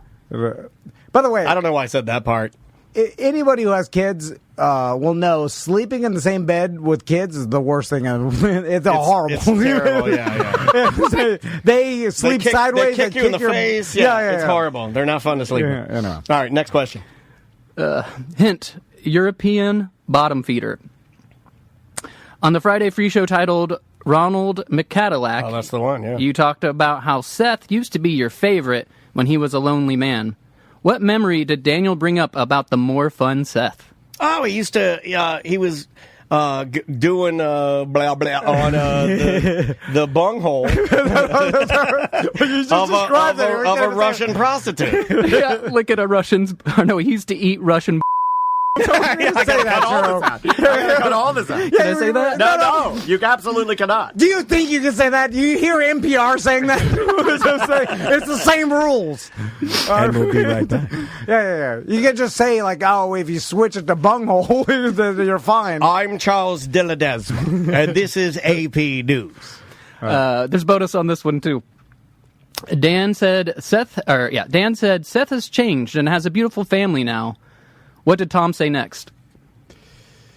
Oh, probably something grumpy. Well, that's easy. All right, so let's do the math here. Okay, trace it back. Yeah. So we said. So what was the compliment I said? So you talked about how old Seth was your favorite, but then you said, but Seth has changed and he has a beautiful family now. And then Tom said something next. Okay, well, it's definitely mean. Yeah. I know that. Cauliflower ears. No. Oh, yeah, okay, yeah, that's right. Hemorrhoids. Nah. God. Ugly feet. No, toes. Something Monkey toes. His brain is rotten. I say that a lot. God, it, Drew. Yeah, we're not good. But now he's boring. He hasn't even talked about eating one beehole. You called back. All right, I love it. I can't say that either. Thanks for the Yeah. Appreciate the And now that we said it so many other times, it makes it worse in the future. I think you need a 15-minute reset or something. There's some rule. You have to go sit out of the pool. You might get cramps. There's some rule about that. Anyway, what's next here? We're on to our next viral challenge. Okay. So, God, Jesus Christ. I know. Sometimes when it comes to doing a viral challenge, you just got to jump on board with what's trending. And that's not your style. You guys wouldn't do that. You hate that crap. You don't want a bandwagon or whatever. So you're unzipping a Yeti cooler here. Oh, God. But that's why got a frozen gun. I'm here because I'm not afraid. I don't have any kind of integrity. I'll jump on a bandwagon. We're going to do the Sprite Chug Challenge. Do you know about this? No, is this the where you chug a Sprite and then the kid I saw, he hits his head into the garage door? No. That was a LaCroix, right? Yeah, I love that. I love that video of the kid hitting his head. Okay, so what is a Sprite Chug Challenge? Is a Sprite for me? These are big Sprite. Oh, these are ice cold Sprites. It's a lot of sugar. Are you allowed to have that? All right, this might give you diarrhea. Challenge. This is going to wreck your, what do you keep pumping into yourself? Your creatine? The hell? So the challenge is you got to be the first to finish chugging your Sprite, but you cannot burp. No burping. Well, doesn't that what happens if you don't burp? You you crap your pants or something, right? No, they just hold it inside. You try. Yeah. You're definitely going to win this. I got gastro problems. I'm going to go with you. I'm no B word. The whole Sprite? Is there a viral The video? chat room is saying that this trend is about 4 years old. Yeah, it is. What's the difference between I still get it on my TikTok, dude. Sprite or Coke or any other carbonated? You're going to find out. All right. What, is you're not... Are we going to spray this all over the... No, you're not... All right. You're just... Is it like a thing where you start chugging and no, spray again? No, that's not a thing. Okay. Are you ready? Okay. All right, here we go. Well, this is going to be a horrible pod. 2. We're already bad. Okay, yeah. 1. Okay. Go.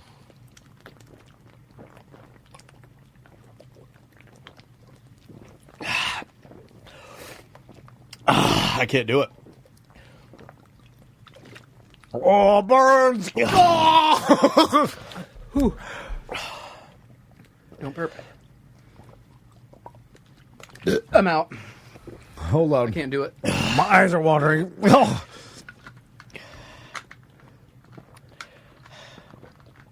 Are we supposed to be talking during this? Oh, yeah. They're off. Tom's two chugs away. I can't do it anymore. I'm out. Don't burp. I'm out. If you don't burp, you got it. Oh, my God. I think Tom's got it. Yeah. I don't know how. I can't do that. My stomach's killing me. Oh, yeah. That's terrible. I also spilled it all over me. I did. Don't burp. It's the sound of a winner. Oh, my God. That's terrible. Why do people do that?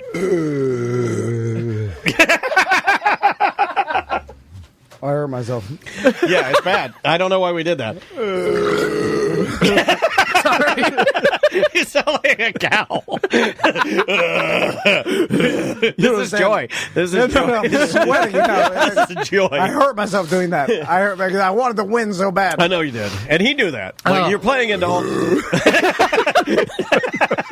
You gotta do this with your son. This is the worst show we've ever done. This is the worst show we've ever done. I have to get it out.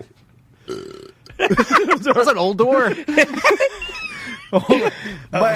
Yes, that's bad. Sugar rush. My right. legs are sweating. Like my whole body is sweating. You are sweating profusely. Yeah. Oh my God. It's a Sprite challenge. Okay, let's finish out the game. That went as expected. Yeah. All right. Next question. Hint. Well, that sucks. I feel lightheaded. Hold on.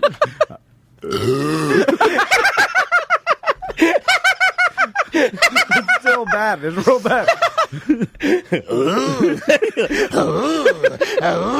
Wind up car. Hint. Well, that sucks or does it? Back to the Friday Free Show. And talking about Cadillac Pack, you refer to him as Ronald McDonald because he's such a nice guy with a shtick, which makes it harder for him to get married and start a family. Finish this line from Tom and Dan. Well, it's hard for Ronald McDonald to... that was the one. Are you good now? All right. Yeah, that's the one you needed. It was real You had bad. that one right in your heart. Yeah. It was stopping my heart. In your heart. Yeah. I couldn't even. I was like, I don't even. Like usually I power through. Hold on. If that hurts so bad, because I didn't go the full way because I already got stomach issues. It's going to hurt me. If you did the whole, and then people tell us not to smoke weed and do stuff, but we're allowed to drink Sprite, that's terrible. It's the grossest and worst show we've ever done. All right. Was it hard for Ronald McDonald to do? To what? It's hard to bang Grimace with big shoes. All right. It's hard for me to concentrate. It's too much. So we were making fun of Pat. You called him Ronald McDonald. Yeah, and it's hard for him to get a family. It's hard for Ronald McDonald to get a family too. Yeah. When you to be taken seriously and a red nose. I don't know. Just give us the answer. It's hard for Ronald McDonald to, and then Tom jumped in and said, get a BJ. And then... You're going to be wrecked the entire rest of the day. Look out after this. And then your wife's going to go, "God, the hurricane, help, the gutter fell." You're going to run out. Vomit vomiting. Bonus question. Yes. Where did Daniel say Ronald McDonald could get a BJ? Apparently, I don't listen to anything I say on the show. Inside the Ronald McDonald house because there's vulnerable women. Okay. That's horrible to say. I like that. That's more of a truth joke. I don't know. I don't know. Really paint a picture. It's all that Sprite. The Sprite makes truth serum. Sodium pentothal is Sprite. We are looking for Burning Man. Yeah. He could get a BJ at Burning Man. He would, because people are like, "Get in here, Ronald. All the orgies here. Come on in." Okay. We're on to question number 6. On Tuesdays... How many do you have? Just out of curiosity. This is the last question, Okay. and then one last viral challenge. Fire viral challenge? Yeah. Probably has to do with those sticks. Yeah. On Tuesdays... I didn't make a hint for this one, so oh well. On Tuesday's episode titled From Bundy to Dunphy, you discuss Sofa and Suds and inform listeners that they could win for having the... It's the worst. This is bad. Damn it. You discussed Sofa and Suds and informed listeners that they could win for having the best themed couch. You then said you both prefer the names or the themes to be political. You named a lot of different political themed couches. Name as many as you can, and I'll count up a point for each one. I wasn't listening. I'm sorry. I wasn't listening. Well, we made the standard, Political theme couches. What were the political themes? Okay, we wanted... Well, I mean, there's the old man Biden. Yeah, you got to have old man Biden. No. You got to have a locker up. Yep, there's one. Oh, okay, a locker you got to have a up. locker up. Did I say something about you got to have... Kamala? They're eating the dogs. No. They're eating the cats. No. You said you like older stuff, so that's a little bit of a hint. Monica Lewinsky. Oh, no, we went real old like Gerald Ford. Okay, yeah. Tippecanoe and Tyler, too. Yeah, you did say that. Yeah, I did say that. Oh, what's the guy who built houses? Carter. Jimmy Carter. Yeah, Jimmy Carter. Yeah. And then we went... How about Birth of a Nation, Woodrow Wilson? Horribly racist film, shown in the White House. Horribly racist film. We did Nixon? Did we do Nixon? Dukakis? No. Remember Dan Quayle? Yeah, he spelled potato wrong. Yeah, remember the worst? We're like, how dare you? He spelled potato wrong. We had no idea that spelling potato wrong he'd be one of the best. We'd be like, that guy's awesome. We were also looking for Rittenhouse Goes to College. Oh, yeah, I said Rittenhouse Goes to College. George Bush Hates Black People. Oh, that's a good one. Mission Accomplished. Oh, yeah, that was Iraq, yeah. Obama in a tan suit. or his birth certificate. Yeah. I still don't believe that. Hawaii. Okay. Not even a state. All right, last viral challenge. So maybe sometimes doing trends isn't going to get us to the finish line with a viral video. Maybe we have to start our own new trend, and we're going to start one here with a game that I call Wiener Whack Off. Okay. Oh, my God. It's like we have Mike from Mike's Weather Page in here again. So we're doing Spank the Monkey I did. jokes. I was listening to that on my way in. That made me die. Oh, Mike's the best. So let me grab your wieners. All right. Yeah, this guy, my God. You know who doesn't do this on their show? Shannon Burke. He don't do that. He's more of a man. He's like, let somebody do this. Does do this. Bubba loves He does. We're going to talk to Tuttle about that. Or we already did. Oh, these are real hot dogs. Hope your boys like your wieners wet. All right. Okay, this is a real wet hot dog you hear me. All right. Ready? Yeah. Protect that dog, because here's the game we're going to play. All right. You're both going to stand now up. My fingers stink. You're going to stand up. You're going to hold your wiener at your crotch. You're going to stand these stick lengths apart, and you're going to whack at each other's wiener. First one to knock off the other person's wiener wins. Hold on, where do we hold the sticks? Wiener whack off.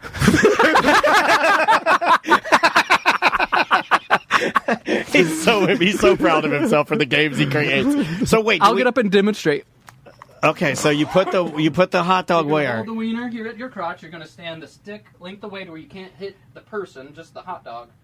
And you're going to try to whack off the other person's wiener. God, just by hold, like you're you're holding your wiener, and then you're smacking the other person's wiener with the other hand. Okay, all right. Okay, I'm game, but I mean, so we need to have this on the video somehow. Can you video this with your camera? Because I don't think these cameras. I can't pull them back enough. Yeah. Okay. All right. Here we go, Drew. There we go. Let me give you a. Oh wait, here. Use mine because it's connected. Okay. It'll be easier. Hold on. All right. Well, I'm definitely going to be good at this because you're taller. But I also I sword fight my sons a lot with any sort of sticks. All right. So we're supposed to. You can film from out there, actually. All right. So this is. We're gonna just do this and whatever. No. Stand across from each other. Okay. All right. And wiener at your crotch. All right. Wiener at my crotch. I give it a fist. I wouldn't just do a finger thumb. Okay. All right. Yeah. Well, he's gonna whack my hand. Now stick your stick out to where you know you can only hit wiener.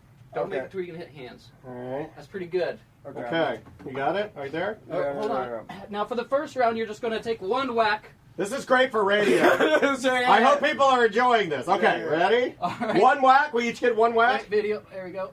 Just one whack. One. Okay, from at up a time. here. At first. Okay, here we go. 1, 2. Oh. I missed. Your turn. Okay. Damn it.